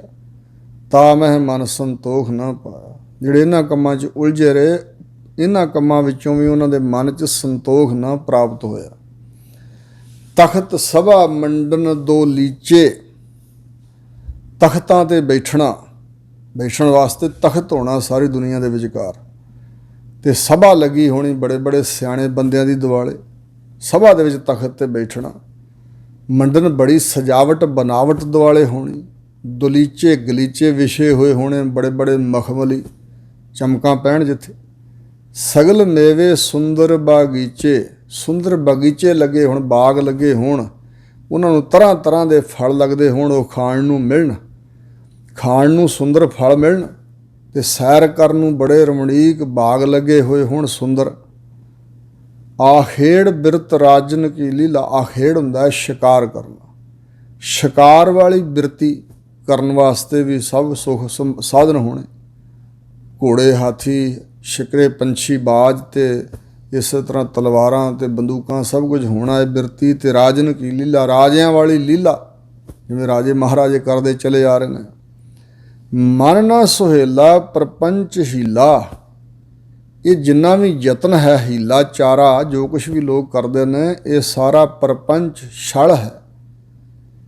ਇਸ ਵਿੱਚ ਰਹਿ ਕੇ ਮਨ ਨਾ ਸੁਹੇਲਾ, ਕਿਸੇ ਦਾ ਵੀ ਮਨ ਸੁਖੀ ਨਹੀਂ ਹੋਇਆ।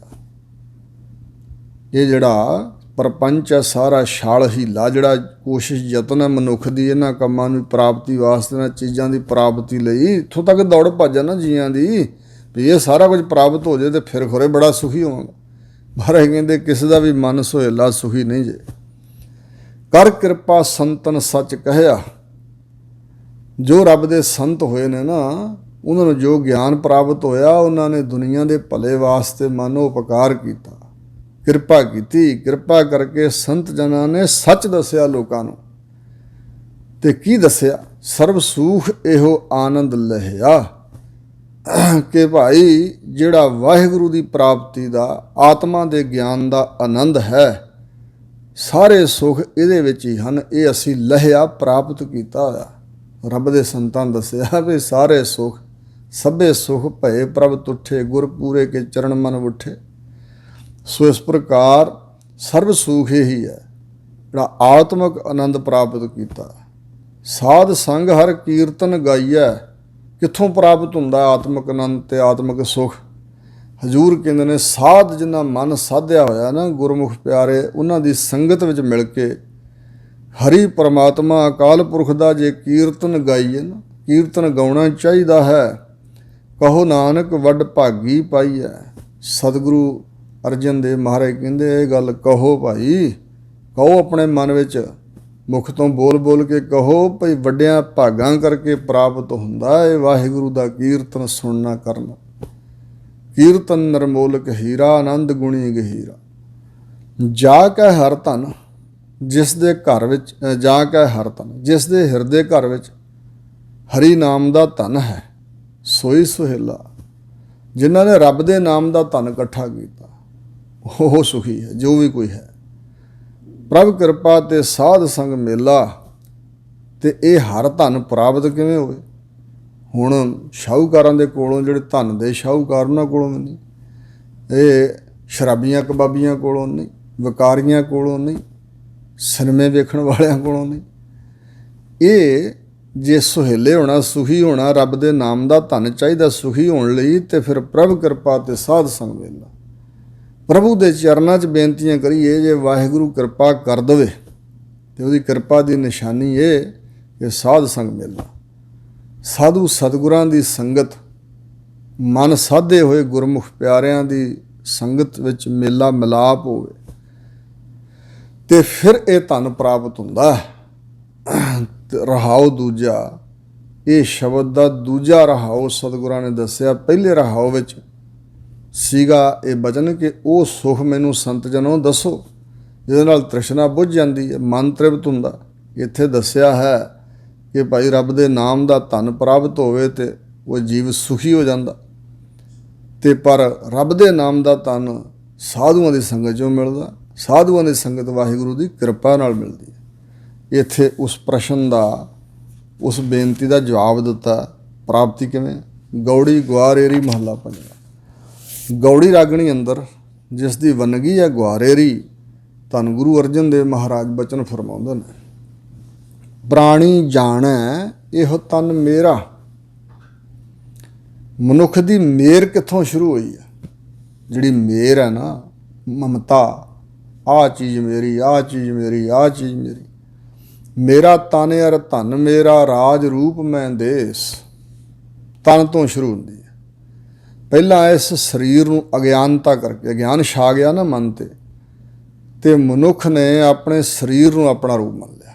ਕੋਈ ਪਸ਼ੂ ਪੰਛੀ ਸੱਪ ਦੁਖੀ ਜੂਨਾਂ ਜਿਹੜੀਆਂ ਬੜਾ ਦੁੱਖ ਭੋਗ ਰਹੀਆਂ, ਉਹਨਾਂ ਨੇ ਵੀ ਜਿਵੇਂ ਆਪਣਾ ਸਰੀਰ ਆਪਣਾ ਰੂਪ ਮੰਨਿਆ। ਉਹ ਕਿਸੇ ਵੀ ਜੀਵ ਨੂੰ ਮਾਰਨ ਲੱਗੋ ਜਾਂ ਦਿਸੇ ਕਿ ਮੇਰੀ ਮੌਤ ਆ ਰਹੀ ਜਾਂ ਕੋਈ ਬੰਦਾ ਮੈਨੂੰ ਕਸ਼ਟ ਪਹੁੰਚਾਏਗਾ, ਮੇਰੇ ਸਰੀਰ ਦਾ ਅੰਤ ਹੋ ਜਾਏਗਾ, ਤੇ ਜਾਨ ਬਚਾਉਂਦਾ ਦੌੜਦਾ।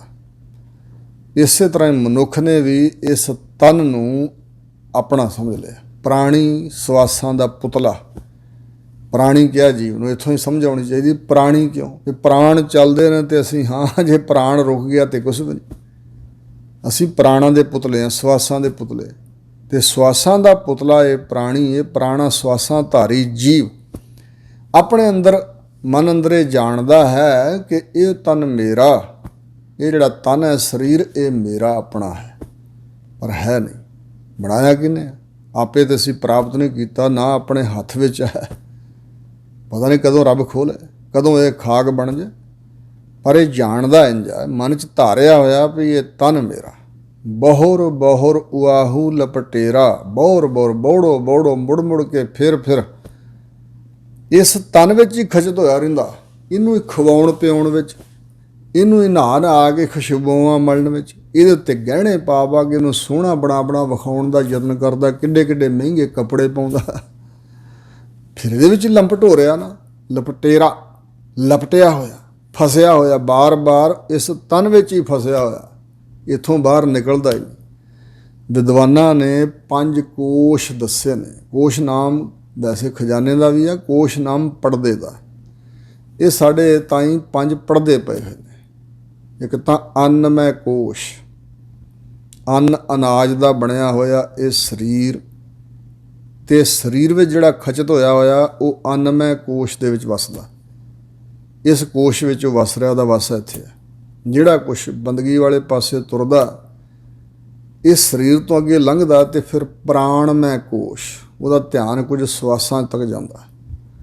ਫਿਰ ਅੱਗੇ ਲੰਘਦਾ ਤੇ ਫਿਰ ਮਨੋਮੈ ਕੋਸ਼, ਫਿਰ ਮਨ ਦਾ ਗਿਆਨ ਹੁੰਦਾ। ਫਿਰ ਮਨ ਵਿੱਚ ਰਹਿੰਦਾ, ਮਨ ਕਿੱਧਰ ਦੌੜਦਾ, ਕੀ ਕਰਦਾ, ਫਿਰ ਮਨ ਨੂੰ ਪਕੜਨ ਦਾ ਯਤਨ ਕਰਦਾ। ਮਨੋਮੈ ਕੋਸ਼ ਤੋਂ ਅੱਗੇ ਹੈ ਵਿਗਿਆਨਮੈ ਕੋਸ਼। ਦੁਨੀਆ ਦੇ ਲੋਕਾਂ ਨਾਲੋਂ ਵੱਖਰਾ ਕੁਛ ਗਿਆਨ ਅੰਦਰ ਪ੍ਰਗਟ ਹੁੰਦਾ। ਉਹ ਸਾਰਿਆਂ ਨੂੰ ਨਹੀਂ ਪ੍ਰਾਪਤ, ਉਹਨੂੰ ਪ੍ਰਾਪਤ ਆ ਉਸ ਅਵਸਥਾ ਜਿਹੜਾ ਪਹੁੰਚਾ। ਤੇ ਉਸ ਤੋਂ ਅੱਗੇ ਆਨੰਦਮੈ ਕੋਸ਼, ਫਿਰ ਕੁਛ ਆਨੰਦ ਦੀ ਪ੍ਰਾਪਤੀ ਹੋਈ, ਪਰ ਉਹ ਵੀ ਆਤਮਾ ਦਾ ਗਿਆਨ ਨਹੀਂ ਹੈ। ਕੁਛ ਆਨੰਦ ਹੈ, ਪਰ ਉਸ ਤੋਂ ਅੱਗੇ ਆਤਮਾ ਦਾ ਗਿਆਨ ਤੇ ਆਤਮਾ ਦੀ ਪਰਮਾਤਮਾ ਵਿੱਚ ਭੇਦਤਾ, ਇਹ ਮੰਜ਼ਿਲ ਹੈ। ਮਨੁੱਖ ਤਨ ਵਿੱਚ ਹੀ ਲਪਟਿਆ ਹੋਇਆ, ਬੌਰ ਬਾਰ ਫਿਰ ਕੇ ਮੁੜ ਕੇ ਇਸ ਤਨ ਵਿੱਚ ਹੀ ਲਪਟਿਆ ਫਸਿਆ ਹੋਇਆ। ਫਿਰ ਇੱਥੋਂ ਅੱਗੇ ਕੀ ਲੰਘਿਆ? ਪੁੱਤਰ ਕਲੱਤਰ ਗ੍ਰਸਤ ਕਾ ਫਾਸਾ, ਧਰਮ ਪਤਨੀ ਜਿਹਦੇ ਨਾਲ ਵਿਆਹ ਹੋ ਗਿਆ, ਕਲੱਤਰ ਇਸਤਰੀ ਧਰਮ ਪਤਨੀ, ਤੇ ਫਿਰ ਉਹਦੇ ਨਾਲ ਸੰਬੰਧ ਤੋਂ ਪੁੱਤਰ ਜੰਮਿਆ, ਪੁੱਤਰ ਧੀਆਂ ਪੁੱਤਰੀਆਂ ਆਦਿ ਕਹਿ ਲਓ। ਇਹ ਗ੍ਰਸਤ ਘਰ-ਬਾਰ, ਗ੍ਰਹਿ ਤੋਂ ਬਣਿਆ ਗ੍ਰਸਤ ਬਚਨ, ਇਹ ਜਿੰਨਾ ਘਰ-ਬਾਰ ਦਾ ਖਲਾਰਾ ਹੈ, ਇਹਦੇ ਮੋਹ ਵਿੱਚ ਪਿਆ ਹੋਇਆ ਜੀ, ਇਹ ਸਾਰਾ ਇਹਦੇ ਗਲ 'ਚ ਫਾਹਾ ਹੀ ਪਿਆ ਹੋਇਆ। ਪੁੱਤਰ ਧੀਆਂ ਘਰ ਬੁਰੀ ਚੀਜ਼ ਨਹੀਂ ਹੈ, ਪਰ ਸਤਿਗੁਰੂ ਮਹਾਰਾਜ ਨੇ ਕਿਹਾ, ਰੇ ਮਨ ਐਸੋ ਕਰ ਸੰਨਿਆਸਾ ਬਨਸੇ ਸਦਨ, ਸਭੈ ਕਰ ਸਮਝੋ ਮਨ ਹੀ ਮਾਹੇ ਉਦਾਸਾ। ਇੱਧਰੋਂ ਉਦਾਸ ਹੋ, ਇਹਦੇ ਮੋਹ 'ਚ ਨਾ ਫਸ, ਰਹੋ ਤਾਂ ਵਿੱਚ, ਪਰ ਇਹਨੂੰ ਜਾਣ ਲੈ ਨਾ ਵੀ ਇਹ ਹੈ ਕੀ ਆ।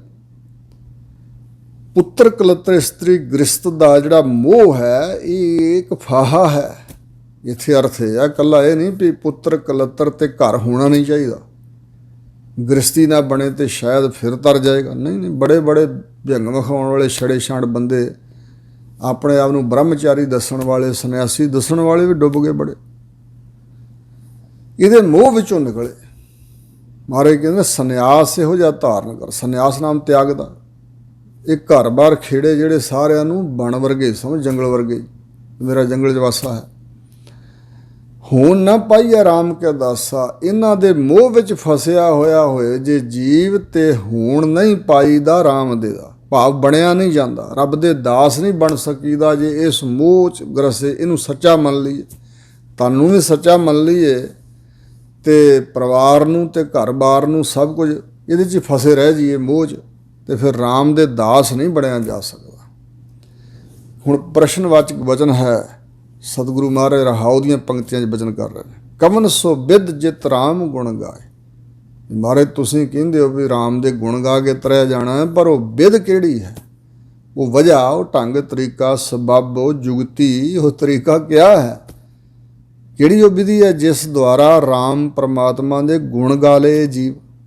ਕਵਨ ਸੋ ਮਤ ਜਿਤ ਤਰਾ ਇਹ ਮਾਏ। ਤੁਸੀਂ ਕਹਿੰਦੇ ਮਾਇਆ 'ਚ ਫਸਿਆ ਹੋਇਆ, ਤੇ ਉਹ ਮਤ ਕਿਹੜੀ ਹੈ ਜਿਸ ਦੁਆਰਾ ਇਹ ਜੀਵ ਇਸ ਮਾਇਆ ਨੂੰ ਤਰ ਜਾਏ, ਭਾਵ ਇਸ ਮਾਇਆ ਵਿੱਚੋਂ ਤਰ ਕੇ ਬਾਹਰ ਨਿਕਲ ਜਾਏ? ਉਹ ਮਤ ਕਿਹੜੀ ਹੈ? ਉਹ ਸਿੱਖਿਆ ਕਿਹੜੀ? ਉਹ ਬੁੱਧੀ ਕਿਹੜੀ ਹੈ?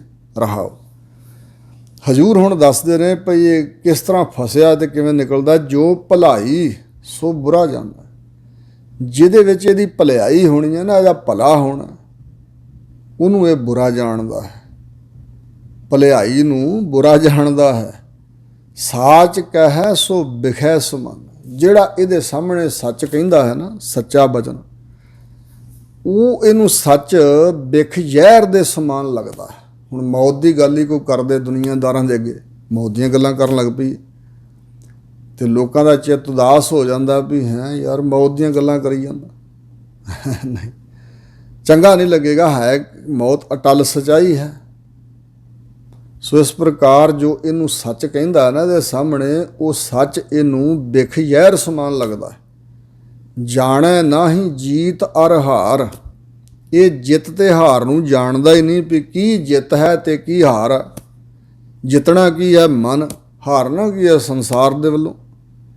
ਪਰ ਇਹ ਸੰਸਾਰ ਨੂੰ ਜਿੱਤਣਾ ਚਾਹੁੰਦਾ, ਮਨ ਦੇ ਹੱਥੋਂ ਹਾਰ ਜਾਂਦਾ। ਇਹ ਜਿੱਤ ਹਾਰ ਨੂੰ ਸਮਝਦਾ ਨਹੀਂ ਵੀ ਕੀ ਹੈ ਜਿੱਤ ਤੇ ਕੀ ਹੈ ਹਾਰ। ਇਹ ਵਲੇਵਾ ਸਾਗਤ ਸੰਸਾਰ। ਵਲੇਵਾ ਦਾ ਅਰਥ ਹੈ ਵਰਤੋਂ ਵਿਹਾਰ, ਵਸਤ ਵਲੇਵਾ। ਇਹ ਜਿਹੜਾ ਸਾਗਤ ਸ਼ਕਤੀ ਦਾ ਪਾਸ਼ਕ ਹੈ ਨਾ, ਰੱਬ ਤੋਂ ਬੇਮੁਖ ਹੋਇਆ ਸਾਰਾ ਸੰਸਾਰ, ਇਹਨਾਂ ਦਾ ਵਰਤੋਂ ਵਿਹਾਰ ਇਹੋ ਜਿਹਾ ਹੈ। ਸਾਰਾ ਵਰਤੋਂ ਵਿਹਾਰ ਝੂਠ ਦੇ ਸਿਰ ਤੇ ਖੜਾ, ਅਗਿਆਨਤਾ ਦੇ ਸਿਰ ਤੇ ਖੜਾ। ਸਾਰਾ ਸੰਸਾਰ ਜਿੰਨਾ ਵਰਤੋਂ ਵਿਹਾਰ ਕਰ ਰਿਹਾ ਹੈ ਉਹ ਐਵੇਂ ਹੀ ਹੈ, ਝੂਠ ਹੀ ਹੈ। ਜੋ ਹਲਾਹਲ ਸੋ ਪੀਵੈ ਬੌਰਾ। ਹਲਾਹਲ ਦਾ ਅਰਥ ਹੈ ਜ਼ਹਿਰ। ਜੋ ਹਲਾਹਲ ਜ਼ਹਿਰ ਹੈ ਉਹ ਇਹ ਪੀਂਦਾ ਹੈ। ਕਿਉਂ ਪੀਂਦਾ? ਕਿਉਂਕਿ ਬੌਰਾ ਹੈ, ਝੱਲਾ ਹੈ। ਜਿਸ ਬੰਦੇ ਦਾ ਦਿਮਾਗ ਨਹੀਂ ਕੰਮ ਕਰਦਾ ਉਹ ਜ਼ਹਿਰ ਵੀ ਪੀ ਸਕਦਾ। ਤਾਂ ਹਜ਼ੂਰ ਕਹਿੰਦੇ ਨੇ ਕਿ ਵਿਕਾਰਾਂ ਰੂਪੀ ਜ਼ਹਿਰ ਨੂੰ ਪੀਂਦਾ ਹੈ। ਜੋ ਜ਼ਹਿਰ ਦੀ ਨਿਆਈ ਵਿਕਾਰ ਹਨ ਨਾ, ਉਹਨਾਂ ਨੂੰ ਇਹ ਪੀ ਲੈਂਦਾ, ਕਿਉਂਕਿ ਬੌਰਾ ਝੱਲਾ ਹੋਇਆ ਹੈ। ਅੰਮ੍ਰਿਤ ਨਾਮ ਜਾਣੈ ਕਰ ਕੌਰਾ। ਵਾਹਿਗੁਰੂ ਦਾ ਨਾਮ ਹੀ ਅੰਮ੍ਰਿਤ ਹੈ, ਪਰ ਉਹ ਤੇ ਨਾ ਇਹਨੂੰ ਬੋਲਣਾ ਆਉਂਦਾ, ਨਾ ਸੁਣਨਾ ਆਉਂਦਾ। ਚਿੱਤ ਲਾ ਕੇ ਨਾ ਇਹ ਸੁਣਦਾ ਹੈ ਤੇ ਨਾ ਇਹ ਚਿੱਤ ਲਾ ਕੇ ਬੋਲਣਾ ਚਾਹੁੰਦਾ।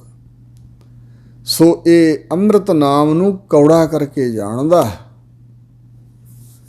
ਜਿਨ ਕੇ ਚਿੱਤ ਕਠੋਰ ਹੈ ਸੇ ਬਹਿ ਨ ਸਤਿਗੁਰ ਪਾਸ। ਉਥੈ ਸੱਚ ਵਰਤਦਾ ਕੂੜਿਆਰਾ ਚਿੱਤ ਉਦਾਸ। ਇਸ ਤਰ੍ਹਾਂ ਦੀ ਹਾਲਤ ਹੈ ਨਾ ਸਾਡੀ। ਅੰਮ੍ਰਿਤ ਨਾਮ ਹੈ ਪਰ ਜਾਣਦਾ ਕਰਕੇ ਕੌੜਾ। ਸਾਧ ਸੰਗ ਕਹਿ ਨਾਹੀ ਨੀਰ। ਜਿਸ ਤਰ੍ਹਾਂ ਇਹਦਾ ਭਲਾ ਹੋਣਾ ਉਹ ਕੰਮ ਤਾਂ ਕਰਨਾ ਹੀ ਨਹੀਂ ਚਾਹੁੰਦਾ ਨਾ। ਸਾਧ ਸੰਗਤ ਦੁਆਰਾ ਇਹਦਾ ਭਲਾ ਹੋਵੇਗਾ। ਖੋਜਤ ਖੋਜਤ ਸੁਣੀਏ ਸੋਏ। ਸਾਧ ਸੰਗਤ ਬਿਨ ਤਰਿਓ ਨਾ ਕੋਈ। ਹਜ਼ੂਰ ਨੇ ਕਿਹਾ ਹੈ, ਹਰ ਕੀਰਤ ਸਾਧ ਸੰਗਤ ਹੈ। ਸਿਰ ਕਰਮਨ ਕੈ ਕਰਮਾ। ਕਹੋ ਨਾਨਕ ਜਿਸ ਤਿਸ ਭਇਓ ਪ੍ਰਾਪਤ। ਜਿਸ ਪੁਰਬ ਲਿਖੇ ਕਰ ਲੈਣਾ। ਸਾਧ ਸੰਗ ਦੇ ਨੇੜੇ ਨਹੀਂ ਜਾਂਦਾ, ਇਹਨੂੰ ਉੱਥੇ ਜਾਣਾ ਪਸੰਦ ਨਹੀਂ ਹੈ। ਫਿਰ ਮਹਾਰਾਜ ਕਹਿੰਦੇ ਫਲ ਕੀ ਮਿਲਿਆ? 184 ਭਰਮਤਾ ਫੇਰ। ਫੇਰ ਮੈਨੇ ਫੇਰਾ, ਗੇੜਾ। ਜਿਹੜਾ 84 ਲੱਖ ਜੂਨਾਂ ਦਾ ਗੇੜਾ ਹੈ ਨਾ, ਫੇਰਾ ਵੱਜ ਰਿਹਾ ਬਾਰ ਬਾਰ, ਉਹਦੇ 'ਚ ਭਰਮਦਾ ਹੈ, ਭਟਕਦਾ ਹੈ। 84 ਲੱਖ ਜੂਨਾਂ 'ਚ ਭਟਕਦਾ ਹੈ ਬਾਰ ਬਾਰ ਇਹਨਾਂ ਕਾਰਨਾਂ ਕਰਕੇ ਜੋ ਉੱਪਰ ਸਭ ਦੱਸਿਆ। ਇੱਕ ਹੈ ਜਾਲ ਫਹਾਏ ਪੰਛੀ। ਇੱਕ ਮਾਇਆ ਦੀ ਮਮਤਾ ਰੂਪੀ, ਮਾਇਆ ਦੇ ਮੋਹ ਰੂਪੀ ਜਾਲ ਵਿੱਚ ਸਾਰੇ ਪੰਛੀ ਫਸਾਏ ਹੋਏ ਨੇ ਵਾਹਿਗੁਰੂ ਨੇ। ਇਹ ਜੀਵ ਰੂਪ ਪੰਛੀ ਇੱਕੋ ਮਾਇਆ ਦੇ ਜਾਲ ਵਿੱਚ, ਮਾਇਆ ਦੇ ਮੋਹ ਰੂਪੀ ਜਾਲ 'ਚ ਫਸਾਏ ਹੋਏ ਨੇ। ਰਸ ਰਸ ਭੋਗ ਕਰ ਹੈ ਬਹੁ ਰੰਗੀ। ਤੇ ਬਹੁਤਿਆਂ ਰੰਗਾਂ ਨਾਲ, ਬਹੁਤੇ ਤਰੀਕਿਆਂ ਨਾਲ, ਕਿਸੇ ਨੂੰ ਕੋਈ ਰੰਗ, ਕਿਸੇ ਨੂੰ ਕੋਈ, ਕਿਸੇ ਨੂੰ ਕਿਸੇ ਪਾਸੇ ਦਾ, ਕਿਸੇ ਨੂੰ ਜ਼ਿਆਦਾ ਵੇਖਣ ਦਾ ਰੰਗ ਤਮਾਸ਼ੇ, ਇਸਤਰੀਆਂ ਦੇ ਰੂਪ ਆਦਿਕ ਜਾਂ ਇਸਤਰੀਆਂ ਨੂੰ ਮਰਦਾਂ ਦੇ ਰੂਪ। ਕਿਸੇ ਨੂੰ ਕੰਨਾਂ ਨਾਲ ਸੁਣਨ ਦਾ ਰੰਗ ਹੈ ਵੀ ਮੈਂ ਉਹ ਗੰਦਮੰਦ ਗੀਤ ਸੁਣੀ ਜਾਵਾਂ। ਕਿਸੇ ਨੂੰ ਜ਼ੁਬਾਨ ਤੋਂ ਖਾਣ ਪੀਣ ਦਾ ਰਸ ਵੱਖਰੇ ਵੱਖਰੇ ਕਿਸਮ ਦੇ ਵੀ ਉਹ ਵੀ ਖਾ ਲਾਂ, ਉਹ ਵੀ ਖਾ ਲਾਂ। ਇਹ ਅਨੇਕਾਂ ਤਰ੍ਹਾਂ ਦੇ ਰੰਗ ਨੇ। ਹਜ਼ੂਰ ਕਹਿੰਦੇ ਨੇ ਭਈ ਬਹੁਤਿਆਂ ਰੰਗਾਂ ਨਾਲ ਇਹ ਜੀਵ ਰਸ ਰਸ ਭੋਗ ਕਰ, ਰਸ ਲੈ ਲੈ ਕੇ ਖਚਤ ਹੋ ਕੇ ਰਸਾਂ ਵਿੱਚ ਭੋਗ ਕਰਦੇ ਨੇ, ਭੋਗਦੇ ਨੇ। ਜਾਨੀ ਇਹ ਮਾਇਆ ਨੂੰ ਅਨੇਕਾਂ ਤਰ੍ਹਾਂ ਨਾਲ, ਬਹੁਤੇ ਰੰਗਾਂ ਨਾਲ ਭੋਗਦੇ ਨੇ, ਰਸ ਲੈ ਲੈ ਕੇ। ਕਹੋ ਨਾਨਕ ਜਿਸ ਭਏ ਕਿਰਪਾਲ। ਹਜ਼ੂਰ ਕਹਿੰਦੇ ਨੇ ਭਾਈ ਇਹੀ ਗੱਲ ਕਹੋ ਵੀ ਜਿਸ ਦੇ ਉੱਪਰ ਵਾਹਿਗੁਰੂ ਪਰਮਾਤਮਾ ਕਿਰਪਾਲੂ ਹੋ ਗਿਆ। ਵਾਹਿਗੁਰੂ ਜੀ ਜਿਸ ਤੇ ਟੁੱਟ ਪਏ, ਕਿਰਪਾ ਦੇ ਘਰ 'ਚ ਆ ਗਏ, ਦਇਆ ਮਇਆ ਕਰ ਦਿੱਤੀ। ਗੁਰ ਪੂਰਾ ਤਾ ਕੇ ਕਾਟੇ ਜਾਲ। ਉਹਦਾ ਸਤਿਗੁਰੂ ਪੂਰੇ ਨਾਲ ਮਿਲਾਪ ਕਰਾਤਾ ਵਾਹਿਗੁਰੂ ਨੇ। ਤੇ ਪੂਰੇ ਸਤਿਗੁਰੂ ਨੇ ਉਸ ਦੇ ਫਿਰ ਇਹ ਜਿਹੜੇ ਜਾਲ ਸੀ ਨਾ, ਉਹਨੂੰ ਫਸਾਇਆ ਹੋਇਆ ਜਾਲਾਂ ਵਿੱਚ ਜਿਨ੍ਹਾਂ ਵਿਕਾਰਾਂ ਨੇ, ਇਹ ਸਤਿਗੁਰੂ ਮਹਾਰਾਜ ਨੇ ਉਹਨਾਂ ਦੇ ਜਾਲ ਕੱਟ ਦਿੱਤੇ। ਉਸ ਵਿਅਕਤੀ ਦੇ ਜਾਲ ਨਹੀਂ ਰਹਿਣ ਦਿੱਤੇ, ਉਹਨੂੰ ਸੁਤੰਤਰ ਕਰਤਾ। ਗੌੜੀ ਗੁਆਰੇਰੀ ਮਹੱਲਾ ਪੰਜਵਾ। ਗੌੜੀ ਰਾਗਣੀ ਗੁਆਰੇਰੀ ਵੰਨਗੀ। ਪੰਚਮ ਪਾਤਸ਼ਾਹ ਸਤਿਗੁਰੂ ਅਰਜਨ ਦੇਵ ਮਹਾਰਾਜ ਬਚਨ ਫਰਮਾਉਂਦੇ ਨੇ, ਤਉ ਕਿਰਪਾ ਤੇ ਮਾਰਗ ਪਾਈਆ। ਹੇ ਵਾਹਿਗੁਰੂ, ਤੁਹਾਡੀ ਕਿਰਪਾ ਹੋਏ ਤਾਂ ਉਸ ਕਿਰਪਾ ਦੁਆਰਾ ਤੁਹਾਡੀ ਪ੍ਰਾਪਤੀ ਵਾਲਾ ਮਾਰਗ, ਤੁਹਾਡੀ ਬੰਦਗੀ ਵਾਲਾ ਮਾਰਗ ਪ੍ਰਾਪਤ ਕੀਤਾ ਜਾਂਦਾ ਹੈ। ਤਾਂ ਹੁਣ ਬਾਰੇ ਸਾਨੂੰ ਕਹਿੰਦੇ ਨੇ ਭਾਈ ਪ੍ਰਭ ਕਿਰਪਾ ਤੇ ਨਾਮ ਧਿਆਈਐ। ਪ੍ਰਭੂ ਦੀ ਕਿਰਪਾ ਹੋਏ ਤਾਂ ਹੀ ਵਾਹਿਗੁਰੂ ਦਾ ਨਾਮ ਧਿਆਇਆ ਜਾਂਦਾ, ਸਿਮਰਿਆ ਜਾਂਦਾ ਹੈ। ਪ੍ਰਭ ਕਿਰਪਾ ਤੇ ਬੰਧਨ ਛੁੱਟੈ। ਪ੍ਰਭੂ ਦੀ ਕਿਰਪਾ ਹੋਏ ਤੇ ਬੰਧਨਾਂ ਤੋਂ ਛੁੱਟ ਜਾਈਦਾ। ਪ੍ਰਭੂ ਦੀ ਕਿਰਪਾ ਨਾਲ ਭਾਵ ਬੰਧਨ ਖੁੱਲ੍ਹ ਜਾਂਦੇ ਨੇ। ਬੰਧਨ ਮਾਤ ਪਿਤਾ ਸੰਸਾਰ, ਬੰਧਨ ਸੁੱਤ ਕੰਨਿਆ ਅਰਨਾਰ। ਬੰਧਨ ਕਰਮ ਕਰੈ ਹਉ ਫਾਸਾ, ਬੰਧਨ ਗ੍ਰਸਤ ਬੰਧਨ ਉਦਾਸਾ। ਸੋ ਇਸ ਪ੍ਰਕਾਰ ਜਮਣਾ ਮਰਨਾ, ਕਰਤਾ ਭੋਗਤਾ ਹੰਗਤਾ ਮਮਤਾ, ਵਿਕਾਰਾਂ ਦੇ, ਜਮਾਂ ਦੇ ਅਨੇਕਾਂ ਹੀ ਬੰਧਨ ਪਏ ਹੋਏ ਨੇ। ਇਹਨਾਂ ਬੰਧਨਾਂ ਤੋਂ ਪ੍ਰਭੂ ਦੀ ਕਿਰਪਾ ਨਾਲ ਹੀ ਜੀਵ ਛੁੱਟਦਾ ਹੈ। ਤਉ ਕਿਰਪਾ ਤੇ ਹਉਮੈ ਟੁੱਟਾ। ਹੈ ਵਾਹਿਗੁਰੂ ਜੀ, ਤੁਹਾਡੀ ਕਿਰਪਾ ਹੋਏ ਤਾਂ ਹਉਮੈ ਟੁੱਟਦੀ ਹੈ ਅੰਦਰੋਂ। ਅੰਦਰੋਂ ਹੰਗਤਾ ਦਾ ਕੜ ਜਿਹੜਾ ਉਹ ਟੁੱਟ ਜਾਂਦਾ। ਤੁਮ ਲਾਵੋ ਤੋ ਲਾਗਹਿ ਸੇਵ। ਹੇ ਵਾਹਿਗੁਰੂ ਜੀ, ਜੇ ਤੁਸੀਂ ਆਪ ਬਖਸ਼ਿਸ਼ ਕਰਕੇ ਸਾਡੇ ਮਨ ਨੂੰ ਪ੍ਰੇਰ ਕੇ ਲਾ ਲਓ ਤੇ ਤਾਂ ਹੀ ਅਸੀਂ ਲੱਗਦੇ ਹਾਂ ਤੁਹਾਡੀ ਸੇਵਾ ਭਗਤੀ ਸਿਮਰਨ ਵਿੱਚ। ਹਮ ਤੇ ਕਛੂ ਨਾ ਹੋਵੇ ਦੇ ਪ੍ਰਕਾਸ਼ ਰੂਪ ਵਾਹਿਗੁਰੂ ਜੀ, ਸਾਡੇ ਤੋਂ ਕੁਛ ਨਹੀਂ ਹੁੰਦਾ ਹੈ। ਅਸੀਂ ਆਪਣੇ ਆਪ ਤੇ ਟੇਕ ਰੱਖ ਕੇ ਕੁਛ ਕਰ ਨਹੀਂ ਸਕਦੇ। ਸਾਡੇ ਤੋਂ ਕੁਛ ਨਹੀਂ ਹੋ ਸਕਦਾ, ਤੁਹਾਡੀ ਬਖਸ਼ਿਸ਼ ਤੋਂ ਬਗੈਰ ਨਹੀਂ ਕੁਝ ਹੋ ਸਕਦਾ। ਰਹਾਓ ਤੁਧ ਭਾਵੈ ਤਾਂ ਗਾਵਾਂ ਬਾਣੀ। ਜੇ ਤੁਹਾਨੂੰ ਭਾਉਂਦਾ ਹੋਵੇ, ਚੰਗਾ ਲੱਗਦਾ ਹੋਵੇ, ਤੁਸੀਂ ਰਹਿਮਤ ਦੇ ਘਰ ਵਿੱਚ ਆਓ, ਤੁਸੀਂ ਐਸੀ ਪ੍ਰੇਰਨਾ ਦੇ ਦਿਓ ਤਾਂ ਹੀ ਤੁਹਾਡੀ ਸਿਫਤ ਸਲਾਹ ਦੀ ਬਾਣੀ ਮੈਂ ਗਾ ਸਕਦਾ ਹਾਂ। ਤੁਧ ਭਾਵੈ ਤਾਂ ਸੱਚ ਵਿਖਾਣੀ। ਜੇ ਤੁਹਾਨੂੰ ਭਾਉਂਦਾ ਹੋਵੇ ਤੇ ਤਾਂ ਹੀ ਮੈਂ ਜਾਂ ਕੋਈ ਜੀਵ ਤੁਹਾਡੇ ਸੱਚ ਸਰੂਪ ਨਾਮ ਨੂੰ ਵਿਖਾਣੀ ਕਥਨ ਕਰਦਾ ਹੈ, ਤੁਹਾਡੇ ਨਾਮ ਨੂੰ ਜਪਦਾ ਬੋਲਦਾ ਹੈ। ਤੁਧ ਭਾਵੈ ਤਾਂ ਸਤਿਗੁਰ ਮਇਆ। ਜੇ ਤੁਹਾਨੂੰ ਭਾਉਂਦਾ ਹੀ ਹੋਵੇ ਤੇ ਸਤਿਗੁਰੂ ਤੁੱਠਦੇ ਨੇ, ਮਇਆ ਮਿਹਰ ਕਰਦੇ ਨੇ। ਤੁਹਾਡੀ ਬਖਸ਼ਿਸ਼ ਤੋਂ ਬਗੈਰ, ਤੁਹਾਡੇ ਚੰਗੇ ਲੱਗਣ ਤੋਂ ਬਗੈਰ, ਤੁਹਾਨੂੰ ਭਾ ਜਾਣ ਤੋਂ ਬਗੈਰ ਸਤਿਗੁਰੂ ਵੀ ਦਇਆ ਮਇਆ ਨਹੀਂ ਕਰਦੇ ਹਨ। ਸਰਬ ਸੁਖਾ ਪ੍ਰਭ ਤੇਰੀ ਦਇਆ। ਹੇ ਪ੍ਰਭੂ ਜੀ, ਤੁਹਾਡੀ ਦਇਆ ਹੋਵੇ ਤੇ ਸਾਰੇ ਸੁਖ ਹਨ। ਸਭੇ ਸੁਖ ਭਏ ਪ੍ਰਭ ਤੁਠੇ। ਸਾਰੇ ਸੁਖ ਤੁਹਾਡੀ ਦਇਆ ਵਿੱਚ ਹੀ ਨੇ ਛੁਪੇ ਹੋਏ। ਤੁਹਾਡੀ ਮਿਹਰ ਵਿੱਚ, ਤੁਹਾਡੀ ਮਹਿਰਮਤ ਵਿੱਚ, ਤੁਹਾਡੀ ਦਇਆ ਵਿੱਚ ਦੁਆਰਾ ਹੀ ਸਾਰੇ ਸੁਖ ਮਿਲਦਾ। ਜੋ ਤੁਧ ਭਾਵੈ ਸੋ ਨਿਰਮਲ ਕਰਮਾ। ਜੋ ਕਰਮ ਤੁਹਾਨੂੰ ਭਾਉਂਦਾ ਹੈ ਉਹ ਕਰਮ ਨਿਰਮਲ, ਉਜਲ ਤੇ ਪਵਿੱਤਰ ਹੈ। ਜੋ ਤੁਧ ਭਾਵੈ ਸੋ ਸੱਚ ਧਰਮ। ਜਿਹੜਾ ਤੁਹਾਨੂੰ ਭਾਉਂਦਾ ਹੈ ਉਹੀ ਸੱਚਾ ਧਰਮ ਹੈ, ਉਹੀ ਸੱਚੀ ਮਰਿਆਦਾ ਹੈ। ਸੱਚੇ ਪਾਤਸ਼ਾਹ ਜੀ, ਉਹੀ ਸੱਚ ਹੈ। ਸਰਬ ਨਿਧਾਨ ਗੁਣ ਤੁਮ ਹੀ ਪਾਸ। ਇਹ ਵਾਹਿਗੁਰੂ ਜੀ, ਸਾਰੇ ਖਜ਼ਾਨੇ ਤੇ ਸਾਰੇ ਗੁਣ ਤੁਹਾਡੇ ਹੱਥ ਵਿੱਚ ਨੇ, ਤੁਹਾਡੇ ਅਖਤਿਆਰ ਵਿੱਚ ਨੇ, ਤੁਹਾਡੇ ਪਾਸ ਹਨ। ਤੂੰ ਸਾਹਿਬ ਸੇਵਕ ਅਰਦਾਸ। ਤੁਸੀਂ ਮਾਲਕ ਹੋ ਸੱਚੇ ਪਾਤਸ਼ਾਹ, ਸੇਵਕਾਂ ਦੀ ਤਾਂ ਸਿਰਫ ਅਰਦਾਸ ਹੈ। ਜੇ ਤੁਸੀਂ ਪ੍ਰਵਾਨ ਕਰ ਲਓ ਤੇ ਕੁਝ ਬਖਸ਼ ਦੋਗੇ, ਨਹੀਂ ਤਾਂ ਅਸੀਂ ਕੀ ਜ਼ੋਰ ਵਿਖਾ ਸਕਦੇ ਹਾਂ, ਸਾਡਾ ਕੀ ਜ਼ੋਰ ਬਲ ਤਾਕਤ। ਮਨ ਤਨ ਨਿਰਮਲ ਹੋਏ ਹਰ ਰੰਗ। ਸਾਨੂੰ ਸਿੱਖਿਆ ਦੇ ਰਹੇ ਨੇ ਹਜ਼ੂਰ ਕਿ ਹਰੀ ਦਾ ਰੰਗ ਪ੍ਰੇਮ ਜੇ ਮਿਲ ਜਾਏ ਤੇ ਇਸ ਰੰਗ ਵਿੱਚ ਰਹਿ ਕੇ ਹੀ ਮਨ ਤੇ ਤਨ ਦੋਵੇਂ ਨਿਰਮਲ, ਉਜਲ ਤੇ ਪਵਿੱਤਰ ਹੋ ਸਕਦੇ ਨੇ। ਵਾਹਿਗੁਰੂ ਦੇ ਪ੍ਰੇਮ ਰੰਗ ਕਰਕੇ ਹੀ ਮਨ ਤੇ ਤਨ ਨਿਰਮਲ ਹੁੰਦੇ ਨੇ। ਸਰਬ ਸੁਖਾ ਪਾਵੋ ਸਤ ਸੰਗ। ਤੇ ਇਸ ਕਰਕੇ ਮੈਨੂੰ ਗੁਰੂ ਨੇ ਸੋਝੀ ਬਖਸ਼ੀ ਹੈ ਕਿ ਸਤ ਸੰਗ ਵਿੱਚੋਂ ਸਾਰੇ ਸੁੱਖ ਮਿਲਦੇ ਨੇ। ਇਸ ਕਰਕੇ ਭਾਈ ਮੈਂ ਤਾਂ ਸਤ ਸੰਗ ਦੁਆਰਾ ਹੀ ਸਾਰੇ ਸੁੱਖ ਪ੍ਰਾਪਤ ਕਰਦਾ ਹਾਂ। ਨਾਮ ਤੇਰਾ ਰਹਿ ਮਨ ਰਾਤਾ। ਮੇਰੀ ਅਰਦਾਸ ਉਸ ਵਾਹਿਗੁਰੂ ਦੇ ਚਰਨਾਂ 'ਚ ਕਿ ਵਾਹਿਗੁਰੂ ਤੇਰੇ ਨਾਮ ਰੰਗ ਵਿੱਚ ਮੇਰਾ ਮਨ ਰਤਿਆ ਰਹੇ, ਰੰਗਿਆ ਰਹੇ। ਇਹੋ ਕਲਿਆਣ ਨਾਨਕ ਕਰ ਜਾਤਾ। ਕਲਿਆਣ ਦਾ ਅਰਥ ਹੈ ਭਲਾ, ਵੈਸੇ ਸੁਖ ਆਨੰਦ। ਅਸੀਂ ਇਹ ਜਿਹੜਾ ਨਾਮ ਵਿੱਚ ਮਨ ਦਾ ਰੰਗਿਆ ਜਾਣਾ ਨਾ, ਇਹੀ ਵੱਡਾ ਕਲਿਆਣ ਸੁਖ ਆਨੰਦ ਕਰਕੇ ਜਾਣਿਆ ਹੈ। ਸਤਿਗੁਰੂ ਅਰਜਨ ਦੇਵ ਮਹਾਰਾਜ ਕਹਿੰਦੇ ਗੌੜੀ ਗਵਾਰੇਰੀ ਮਹੱਲਾ ਪੰਜਵਾ। ਗਵਾਰੇਰੀ ਗੌੜੀ ਰਾਗਣੀ ਅੰਦਰ ਗੁਰਦੇਵ ਪੰਚਮ ਪਾਤਸ਼ਾਹ ਸਤਿਗੁਰੂ ਅਰਜਨ ਦੇਵ ਮਹਾਰਾਜ ਬਚਨ ਫਰਮਾਉਂਦੇ ਨੇ, ਸਾਨੂੰ ਸਿੱਖਿਆ ਦੇ ਰਹੇ ਨੇ ਕਿ ਇਹ ਜੀਵ ਆਨ ਰਸਾ ਜੇਤੇ ਤੈ ਚਾਖੇ। ਤੂੰ ਬੜੇ ਰਸ ਕਸ ਚੱਖੇ ਨੇ। ਵੇਖੋ, ਸਾਰੇ ਧਰਮਾਂ ਦੇ ਅੰਦਰ ਸ਼ਰਾਬ ਪੀਣ ਦੀ ਨਿਖੇਧੀ ਹੈ।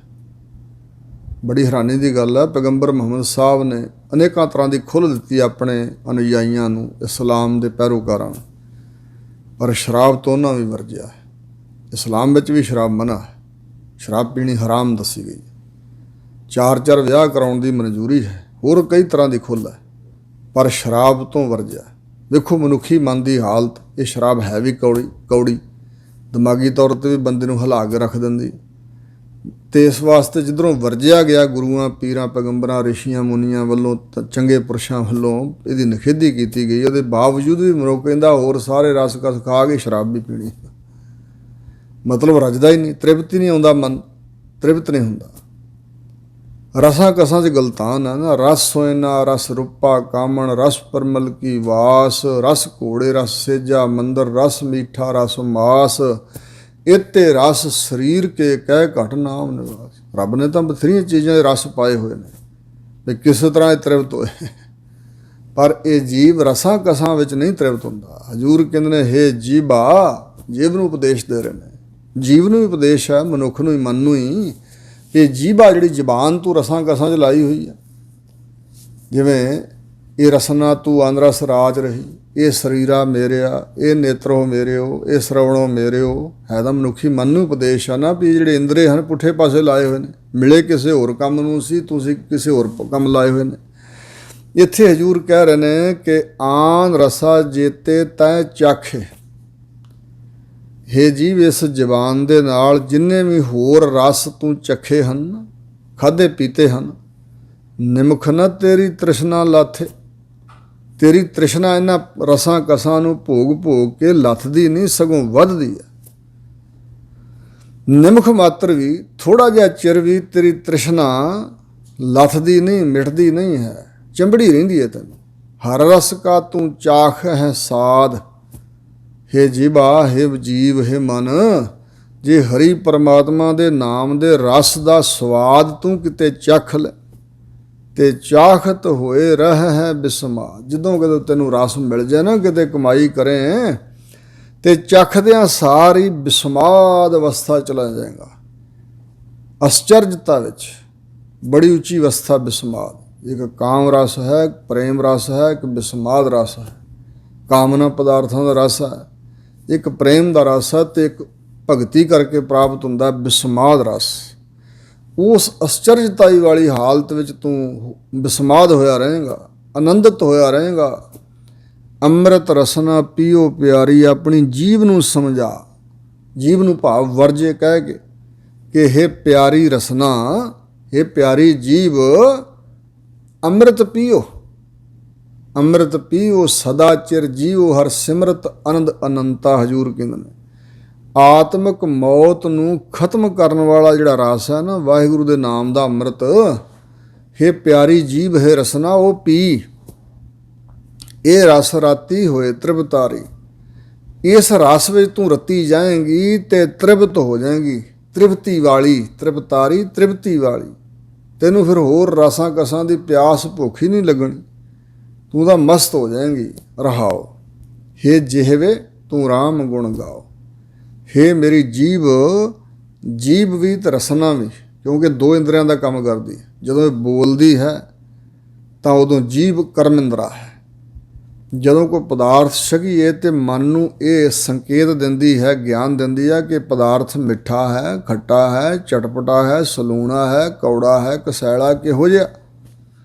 ਇਸ ਕਰਕੇ ਰਸਨਾ ਹੈ। ਹੁਣ ਇੱਥੇ ਹਜ਼ੂਰ ਜੇਬਾ ਕਹਿ ਰਹੇ ਨੇ, ਹੇ ਮੇਰੀ ਜੀਵ, ਤੂੰ ਰਾਮ ਗੁਣ ਗਾਓ। ਰਮੇ ਹੋਏ ਰਾਮ ਪਰਮਾਤਮਾ ਜਿਹੜਾ ਵਿਆਪਕ ਆ, ਸਾਰੇ ਉਸਦੇ ਗੁਣਾਂ ਨੂੰ ਗਾ। ਨਿਮਖ ਨਿਮਖ ਹਰ ਹਰ ਹਰ ਧਿਆਓ। ਖਿਨ ਖਿਨ ਕਾਲ ਦੀ ਸੰਗਿਆ 'ਚ, ਪਲ ਪਲ ਵਿੱਚ, ਪੁਨ੍ਹਾ ਪੁਨ੍ਹਾ ਬਾਰ ਬਾਰ, ਥੋੜ੍ਹੇ ਥੋੜ੍ਹੇ ਸਮੇਂ ਵਿੱਚ ਮਨ ਬਾਣੀ ਸਰੀਰ ਕਰਕੇ ਹਰੀ ਦਾ ਧਿਆਨ ਕਰੋ। ਆਨ ਨਾ ਸੁਣੀਐ ਕਤਹੂੰ ਜਾਈਐ। ਹੋਰ ਨਹੀਂ ਕੁਝ ਸੁਣੀਦਾ, ਹੋਰ ਨਹੀਂ ਕਿਤੇ ਜਾਇਆ ਜਾਂਦਾ।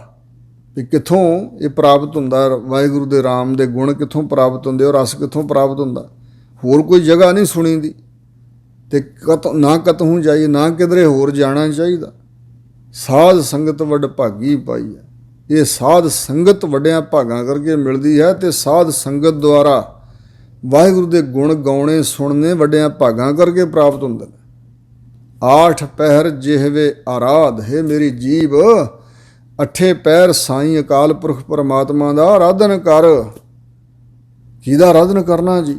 ਪਾਰ ਬ੍ਰਹਮ ਠਾਕੁਰ ਆਗਾਧ, ਪਾਪਾਂ ਪੁੰਨਾਂ ਤੋਂ ਪਰੇ, ਸਾਰੇ ਸੰਸਾਰ ਤੋਂ ਪਰੇ, ਬ੍ਰਹਮ ਸ਼ੁੱਧ ਸਰੂਪ ਠਾਕੁਰ, ਸਾਰੀ ਸ੍ਰਿਸ਼ਟੀ ਦਾ ਮਾਲਕ, ਅਗਾਧ ਬੇਅੰਤ ਅਥਾਹ ਪਰਮਾਤਮਾ, ਜਿਹਦਾ ਹਾਥ ਹੀ ਨਹੀਂ ਪਾਇਆ ਜਾਂਦਾ, ਉਹਦਾ ਆਰਾਧਨ ਕਰ।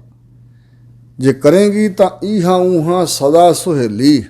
ਇੱਥੇ ਇਹਾਂ ਇੱਥੇ ਮਾਤ ਲੋਕ ਤੇ ਊਹਾਂ ਉੱਥੇ ਪਰਲੋਕ ਵਿੱਚ ਸਦਾ ਦੀ ਸੁਹੇਲੀ, ਸੁਖੀ ਹੋ ਜਾਏਗੀ। ਹਰ ਗੁਣ ਗਾਵਤ ਰਸਨਾ ਮੋਲੀ। ਹਰੀ ਦੇ ਗੁਣ ਗਾਉਂਦਿਆਂ ਇਹ ਰਸਨਾ ਜੀਵ ਅਮੋਲਕ ਬਣ ਜਾਏਗੀ। ਹਰ ਗੁਣ ਗਾਵਤ ਪਰਉਪਕਾਰ ਨਿਤ, ਤਿਸ ਰਸਨਾ ਕਾ ਮੋਲ ਕਿਛ ਨਾ ਹੈ। ਹਰੀ ਦੇ ਗੁਣ ਗਾਉਂਦੀ ਹੈ ਨਾ ਜਿਹੜੀ ਰਸਨਾ, ਇਹ ਮਾਨੋ ਨਿਤ ਪਰਉਪਕਾਰ ਕਰ ਰਹੀ, ਉਪਕਾਰ ਕਰ ਰਹੀ ਹੈ, ਤੇ ਉਸ ਰਸਨਾ ਦਾ ਤਾਂ ਕੋਈ ਮੁੱਲ ਹੀ ਨਹੀਂ ਹੈ। ਅਸੀਂ ਹੋਰ ਪਾਸੇ ਲਾਈ ਹੋਈ ਆ ਨਾ। ਹਜੂਰ ਕਹਿੰਦੇ ਨੇ ਹਰੀ ਦੇ ਗੁਣ ਗਾਉਂਦਿਆਂ ਰਸਨਾ ਮੂਲਕ ਬਣ ਜਾਂਦੀ ਹੈ। ਬਨਸਪਤ ਮੌਲੀ ਫਲ ਫੁੱਲ ਪੇਡੇ, ਭਾਵੇਂ ਸਾਰੀ ਬਨਸਪਤੀ ਮੌਲੀ ਹੋਈ ਖਿੜੀ ਹੋਈ ਹੈ, ਪੇਡੇ ਦਰਖਤਾਂ ਨੂੰ ਫਲ ਤੇ ਫੁੱਲ ਲੱਗੇ ਹੋਏ ਨੇ ਪਰਮਾਤਮਾ ਦੀ ਬਖਸ਼ਿਸ਼ ਨਾਲ। ਇਹ ਰਸ ਰਾਤੀ ਬਹੁਰ ਨਾ ਛੋਡੇ। ਜੇ ਇਹ ਜੀਵ ਰਸ ਪਰਮਾਤਮਾ ਦੇ ਰਸ ਵਿੱਚ ਰੱਤੀ ਜਾਏ ਤੇ ਬਹੁਰ ਨਾ ਛੋਡੇ। ਫਿਰ ਬਹੁਰੋਂ ਦੁਬਾਰਾ ਇਹ ਉਹਨੂੰ ਛੱਡ ਨਹੀਂ ਸਕਦੀ ਉਸ ਰਸ ਨੂੰ। ਆਨੰਦ ਰਸ ਕਸ ਲਵੈ ਨਾ ਲਾਈ, ਆਨ ਨਾ ਰਸ ਕਸ ਲਵੈ ਨਾ ਲਾਈ। ਜਿਹੜੇ ਹੋਰ ਰਸ ਨੇ ਨਾ, ਉਹ ਰਸ ਤੇ ਉਹ ਕਸ ਕਸੀਸ ਦੇ ਕੇ ਕੱਢੇ ਸ਼ਰਾਬ ਆਦਿਕ ਲਵੈ ਨਾ ਲਾਈ। ਇਸ ਨਾਮ ਰਸ ਦੇ ਬਰਾਬਰ ਨਹੀਂ ਲੱਗ ਸਕਦੇ, ਇਸ ਨਾਮ ਰਸ ਦੇ ਬਰਾਬਰ ਨਹੀਂ ਪੁੱਜ ਸਕਦਾ ਕੁਛ ਵੀ। ਬਨਸਪਤੀ ਮੌਲੀ ਹੋਈ ਹੈ, ਫਲ ਫੁੱਲ ਹਨ, ਉਹਨਾਂ ਵਿੱਚੋਂ ਵੀ ਬੜਾ ਕੁਝ ਰਸ ਪ੍ਰਾਪਤ ਹੁੰਦਾ, ਜਿਵੇਂ ਚੰਦਨ ਚੋਂ ਹੋਰਨਾਂ ਚੀਜ਼ਾਂ ਚੋਂ। ਪਰ ਜਿਹੜੀ ਰੱਬ ਦੇ ਨਾਮ ਦੇ ਰਸ ਵਿੱਚ ਰੱਤੀ ਜਾਏ ਨਾ ਰਸਨਾ, ਉਹ ਛੱਡ ਕੇ ਹੋਰ ਪਾਸੇ ਨਹੀਂ ਲੱਗਦੀ। ਹੋਰ ਜਿੰਨੇ ਵੀ ਰਸ ਕਸ ਹਨ, ਇਸ ਨਾਮ ਰਸ ਦੇ ਲਵੈ ਨੇ ਲਾਈ ਦਾ ਮਤਲਬ ਸਦਰਸ਼ ਬਰਾਬਰ ਨਹੀਂ ਲੱਗਦਾ ਕੁਛ ਵੀ। ਕਹੋ ਨਾਨਕ ਗੁਰ ਭਏ ਹੈ ਸੁਹਾਈ। ਪਰ ਸਤਿਗੁਰੂ ਮਹਾਰਾਜ ਕਹਿੰਦੇ ਰਸ ਮਿਲਦਾ ਕਿਸ ਨੂੰ ਹੈ? ਜਿਹਦੇ ਸਤਿਗੁਰੂ ਮਹਾਰਾਜ ਸਹਾਈ ਹੁੰਦੇ ਨੇ। ਕਹੋ ਇਹ ਵਚਨ, ਜਿਸ ਦੇ ਸਤਿਗੁਰੂ ਸਹਾਈ ਹੋਏ ਨੇ ਨਾ, ਉਹਨੂੰ ਇਹ ਰਸ ਮਿਲਦਾ ਵਾਹਿਗੁਰੂ ਦੇ ਨਾਮ ਦਾ। ਗੌੜੀ ਗੁਆਰੇਰੀ ਮਹੱਲਾ ਪੰਜਵਾ। ਪੰਚਮ ਗੁਰਦੇਵ ਗੌੜੀ ਰਾਗਣੀ ਦੀ ਵੰਨਗੀ ਗੁਆਰੇਰੀ ਅੰਦਰ ਅਗਲਾ ਸ਼ਬਦ ਉਚਾਰਦੇ ਹਨ। ਮਨ ਮੰਦਰ ਤਨ ਸਾਜੀ ਬਾਰ। ਵਾਹਿਗੁਰੂ ਪਰਮਾਤਮਾ ਅਕਾਲ ਪੁਰਖ ਕਿੱਥੇ ਵਸਦਾ? ਸਾਡਾ ਜਿਹੜਾ ਮਨ ਹੈ, ਸਾਡਾ ਜੋ ਹਿਰਦਾ ਹੈ, ਇਹ ਪ੍ਰਮਾਤਮਾ ਨੇ ਮੰਦਰ ਸਾਜਿਆ ਆਪਣੇ ਵਸਣ ਵਾਸਤੇ। ਤਨ ਸਾਜੀ ਬਾਰ, ਜਿਹੜਾ ਸਾਡਾ ਸਰੀਰ ਹੈ, ਇਸ ਮੰਦਰ ਦੀ ਵਾੜ ਹੈ, ਚਾਰ ਦੁਆਰੀ ਇਹ ਬਾਹਰਲੀ ਫਸੀਲ ਹੈ। ਇਸ ਹੀ ਮੱਧੇ ਬਸਤ ਅਪਾਰ। ਇਸ ਸਰੀਰ ਮੰਦਰ ਦੇ ਅੰਦਰ, ਹਿਰਦੇ ਮੰਦਰ ਦੇ ਅੰਦਰ ਹੀ ਇੱਕ ਅਪਾਰ ਬੇਅੰਤ ਵਸਤੂ ਹੈ ਪਰਮਾਤਮਾ ਦੇ ਨਾਮ ਦੀ, ਵਾਹਿਗੁਰੂ ਦੇ ਗਿਆਨ ਦੀ। ਤੇ ਇਸ ਹੀ ਭੀਤਰ ਸੁਨੀਅਤ ਸਾਹੋ। ਸੁਣਿਆ ਹੈ ਵੀ ਇਸ ਹਿਰਦੇ ਦੇ ਅੰਦਰ ਹੀ ਸ਼ਾਹੂਕਾਰ ਪਰਮਾਤਮਾ ਵਸਦਾ। ਸੁਣਿਆ ਜਾਂਦਾ, ਸਾਧੂਆਂ ਸੰਤਾਂ ਗੁਰੂਆਂ ਪੀਰਾਂ ਨੇ ਦੱਸਿਆ ਵੀ ਇਸ ਦੇ ਭੀਤਰ ਵਿੱਚ ਹੀ ਸ਼ਾਹ ਪਰਮਾਤਮਾ ਵਸਦਾ ਹੈ। ਕਵਨ ਵਪਾਰੀ ਜਾ ਕਾ ਊਹਾ ਵਿਸਾਹ। ਅਸੀਂ ਲੱਭਦੇ ਫਿਰਦੇ ਹਾਂ ਵੀ ਉਹ ਕਿਹੜਾ ਵਪਾਰੀ ਹੈ ਜਿਹੜਾ ਉੱਥੇ ਇਤਬਾਰੀ ਹੈ। ਵਿਸਾਹ ਜਿਹਦਾ ਉੱਥੇ ਇਤਬਾਰ ਹੈ, ਜਿਹਦੇ ਤੇ ਇਤਬਾਰ ਕੀਤਾ ਜਾ ਸਕਦਾ, ਜਿਸ ਤੇ ਵਾਹਿਗੁਰੂ ਨੂੰ ਇਤਬਾਰ ਹੈ, ਜਿਸ ਦਾ ਉੱਥੇ ਇਤਬਾਰ ਬਣ ਗਿਆ ਹੈ ਵਾਹਿਗੁਰੂ ਦੇ ਦਰ ਤੇ, ਜਿਹਦੀ ਪਹੁੰਚ ਹੈ, ਇਤਬਾਰ ਬਣਿਆ ਹੋਇਆ, ਉਹ ਵਪਾਰੀ ਕਿੱਥੇ ਕਿਹੜਾ ਹੈ? ਨਾਮ ਰਤਨ ਕੋ ਵਿਵਹਾਰੀ। ਨਾਮ ਰੂਪੀ ਰਤਨ ਦਾ ਕੋਈ ਵਿਹਾਰੀ ਹੈ, ਕੋਈ ਵਿਰਲਾ। ਹੋਰਨਾਂ ਵਿਹਾਰਾਂ ਨੂੰ ਕਰਨ ਵਾਲੇ ਬਹੁਤ ਨੇ। ਕੋਟ ਮੱਧੇ ਕਰੋੜਾਂ ਵਿੱਚੋਂ ਕੋਟ ਮੱਧੇ ਕੋਈ ਸੰਤ ਦਿਖਾਇਆ। ਸੋ ਇਸ ਪ੍ਰਕਾਰ ਕੋਟ ਮੱਧੇ ਕੋ ਬਿਰਲਾ ਸੇਵਕ, ਹੋਰ ਸਗਲੇ ਵਿਵਹਾਰੀ। ਸੰਸਾਰੀ ਵਿਹਾਰਾਂ ਨੂੰ ਕਰਨ ਵਾਲੇ ਸਾਰੇ ਹੀ ਨੇ।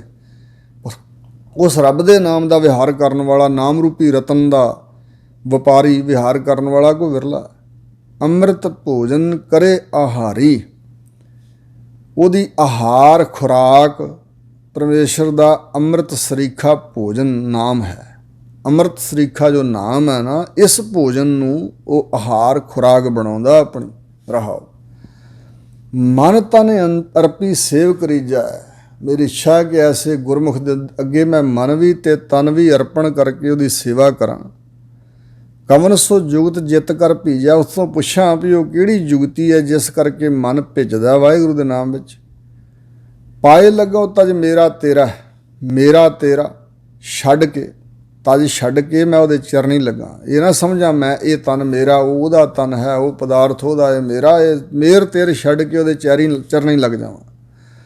ਕਮਨ ਸੋ ਜਨ ਜੋ ਸੌਦਾ ਜੋਰ ਹੈ। ਉਹ ਕਿਹੜਾ ਜਨ ਹੈ ਜੋ ਰੱਬ ਦੇ ਨਾਮ ਰੂਪੀ ਸੌਦੇ ਨੂੰ ਜੋੜਦਾ ਪਿਆ, ਜਾਂ ਮੈਨੂੰ ਇਸ ਸੌਦੇ ਜੋੜ ਦਵੇ। ਮਹਿਲ ਸਾਹਾ ਕਾ ਕਿਨ ਬਿਧ ਪਾਵੈ। ਸ਼ਾਹੂਕਾਰ ਪਰਮਾਤਮਾ ਦਾ ਜਿਹੜਾ ਮਹਿਲ ਹੈ, ਉਹਦੇ ਚਰਨਾਂ ਦਾ ਨਿਵਾਸ ਹੈ, ਉਹਦੇ ਦਰਬਾਰ ਵਿੱਚ ਪ੍ਰਵਾਨਿਕਤਾ ਹੈ। ਕਿਸ ਵਿਧੀ ਨਾਲ ਜੀਵ ਪ੍ਰਾਪਤ ਕਰ ਸਕਦਾ? ਕਮਨ ਸੋ ਬਿਧ ਜਿਤ ਭੀਤਰ ਬੁਲਾਵੈ। ਕਿਹੜੀ ਉਹ ਵਿਧੀ ਢੰਗ ਤਰੀਕਾ ਹੈ ਜਿਸ ਨੂੰ ਵਰਤੀਏ ਤੇ ਵਾਹਿਗੁਰੂ ਭੀਤਰ ਮਹੱਲ ਦੇ ਅੰਦਰ ਆਪਣੀ ਹਜ਼ੂਰੀ ਵਿੱਚ ਜੀਵ ਨੂੰ ਬੁਲਾ ਲੈਂਦਾ ਹੈ। ਤੂੰ ਵੱਡ ਸਾਹ ਹੋ ਜਾ ਕੇ ਕੋਟ ਵਣਜਾਰੇ। ਉਸ ਨੂੰ ਬੇਨਤੀ ਹੈ ਕਿ ਵਾਹਿਗੁਰੂ ਤੂੰ ਬਹੁਤ ਵੱਡਾ ਸ਼ਾਹੂਕਾਰ ਆ, ਜਿਸ ਆਪ ਜੀ ਦੇ ਕਰੋੜਾਂ ਹੀ ਵਣਜਾਰੇ ਵਪਾਰੀ ਭਾਵ ਭਗਤ ਹਨ, ਤੇਰੇ ਨਾਮ ਦਾ ਵਪਾਰ ਕਰਨ ਵਾਲੇ। ਕਮਨ ਸੋ ਦਾਤਾ ਲੈ ਸੰਚਾਰੇ।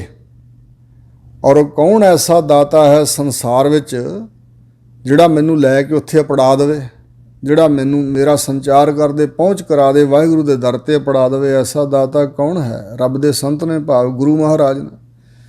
ਖੋਜਤ ਖੋਜਤ ਨਿਜ ਘਰ ਪਾਇਆ। ਖੋਜਦਿਆਂ ਆਪਣਾ ਨਿਜ ਘਰ, ਜਿਹੜਾ ਸਰੂਪ ਰੂਪੀ ਘਰ ਹੈ, ਉਸ ਨੂੰ ਪ੍ਰਾਪਤ ਕੀਤਾ। ਅਮੋਲ ਰਤਨ ਸਾਚ ਦਿਖਲਾਇਆ। ਜਿਹੜਾ ਅਮੋਲਕ ਰਤਨ ਹੈ ਉਹ ਹੈ ਸੱਚ ਸਰੂਪ ਪਰਮੇਸ਼ਰ ਦਾ ਸੱਚਾ ਨਾਮ। ਇਹ ਸਤਿਗੁਰਾਂ ਨੇ ਵਿਖਾ ਦਿੱਤਾ ਹੈ। ਕਰ ਕਿਰਪਾ ਜਬ ਮੇਲੇ ਸਾਹੇ। ਕਿਰਪਾ ਕਰਕੇ ਜਦੋਂ ਸ਼ਾਹੂਕਾਰ ਪ੍ਰਮਾਤਮਾ ਨੇ ਆਪਣੇ ਨਾਲ ਮੇਲ ਲਿਆ ਨਾ ਸਾਨੂੰ, ਕਹੋ ਨਾਨਕ ਗੁਰ ਕੈ ਵੇ ਸਾਹੇ, ਤਾਂ ਸਤਿਗੁਰੂ ਅਰਜਨ ਦੇਵ ਮਹਾਰਾਜ ਕਹਿੰਦੇ ਨੇ ਭਈ ਗੁਰੂ ਦੇ ਇਤਬਾਰ ਦੁਆਰਾ, ਗੁਰੂ ਦੇ ਭਰੋਸੇ ਦੁਆਰਾ ਹੀ ਮਿਲੇ ਹਾਂ ਵਾਹਿਗੁਰੂ ਪ੍ਰਮਾਤਮਾ ਨੂੰ। ਗੁਰੂ ਦੀ ਬਖਸ਼ਿਸ਼ ਨਾਲ ਮਿਲੇ ਹਾਂ। ਗੁਰੂ ਵੱਲੋਂ ਬਖਸ਼ੇ ਹੀਲੇ ਨਾਲ, ਉਦਮ ਨਾਲ, ਗੁਰੂ ਦੇ ਬਖਸ਼ੇ ਹੋਏ ਵਿਸਾਹ ਨਾਲ ਮਿਲਾਪ ਹੋਇਆ ਹੈ ਵਾਹਿਗੁਰੂ ਪਰਮਾਤਮਾ ਦੇ ਨਾਲ। ਇੱਥੋਂ ਤੱਕ ਸਤਿਗੁਰੂ ਮਹਾਰਾਜ ਦੀ ਕਿਰਪਾ ਨਾਲ ਹਜ਼ੂਰ ਦੇ ਮੁਬਾਰਕ ਬਚਨਾਂ ਨੂੰ ਵਿਚਾਰਿਆ ਗਿਆ ਹੈ। ਹੋਈਆਂ ਭੁੱਲਾਂ ਚੁੱਕਾਂ ਸਤਿਗੁਰੂ ਮਹਾਰਾਜ ਅਤੇ ਗੁਰੂ ਦੀ ਸੰਗਤ ਨੇ ਖਿਮਾ ਕਰਨੀਆਂ, ਅੱਗੇ ਵਾਸਤੇ ਸੁਮਤ ਬਖਸ਼ਣੀ ਜੀ। ਵਾਹਿਗੁਰੂ ਜੀ ਕਾ ਖਾਲਸਾ, ਵਾਹਿਗੁਰੂ ਜੀ ਕੀ ਫਤਿਹ।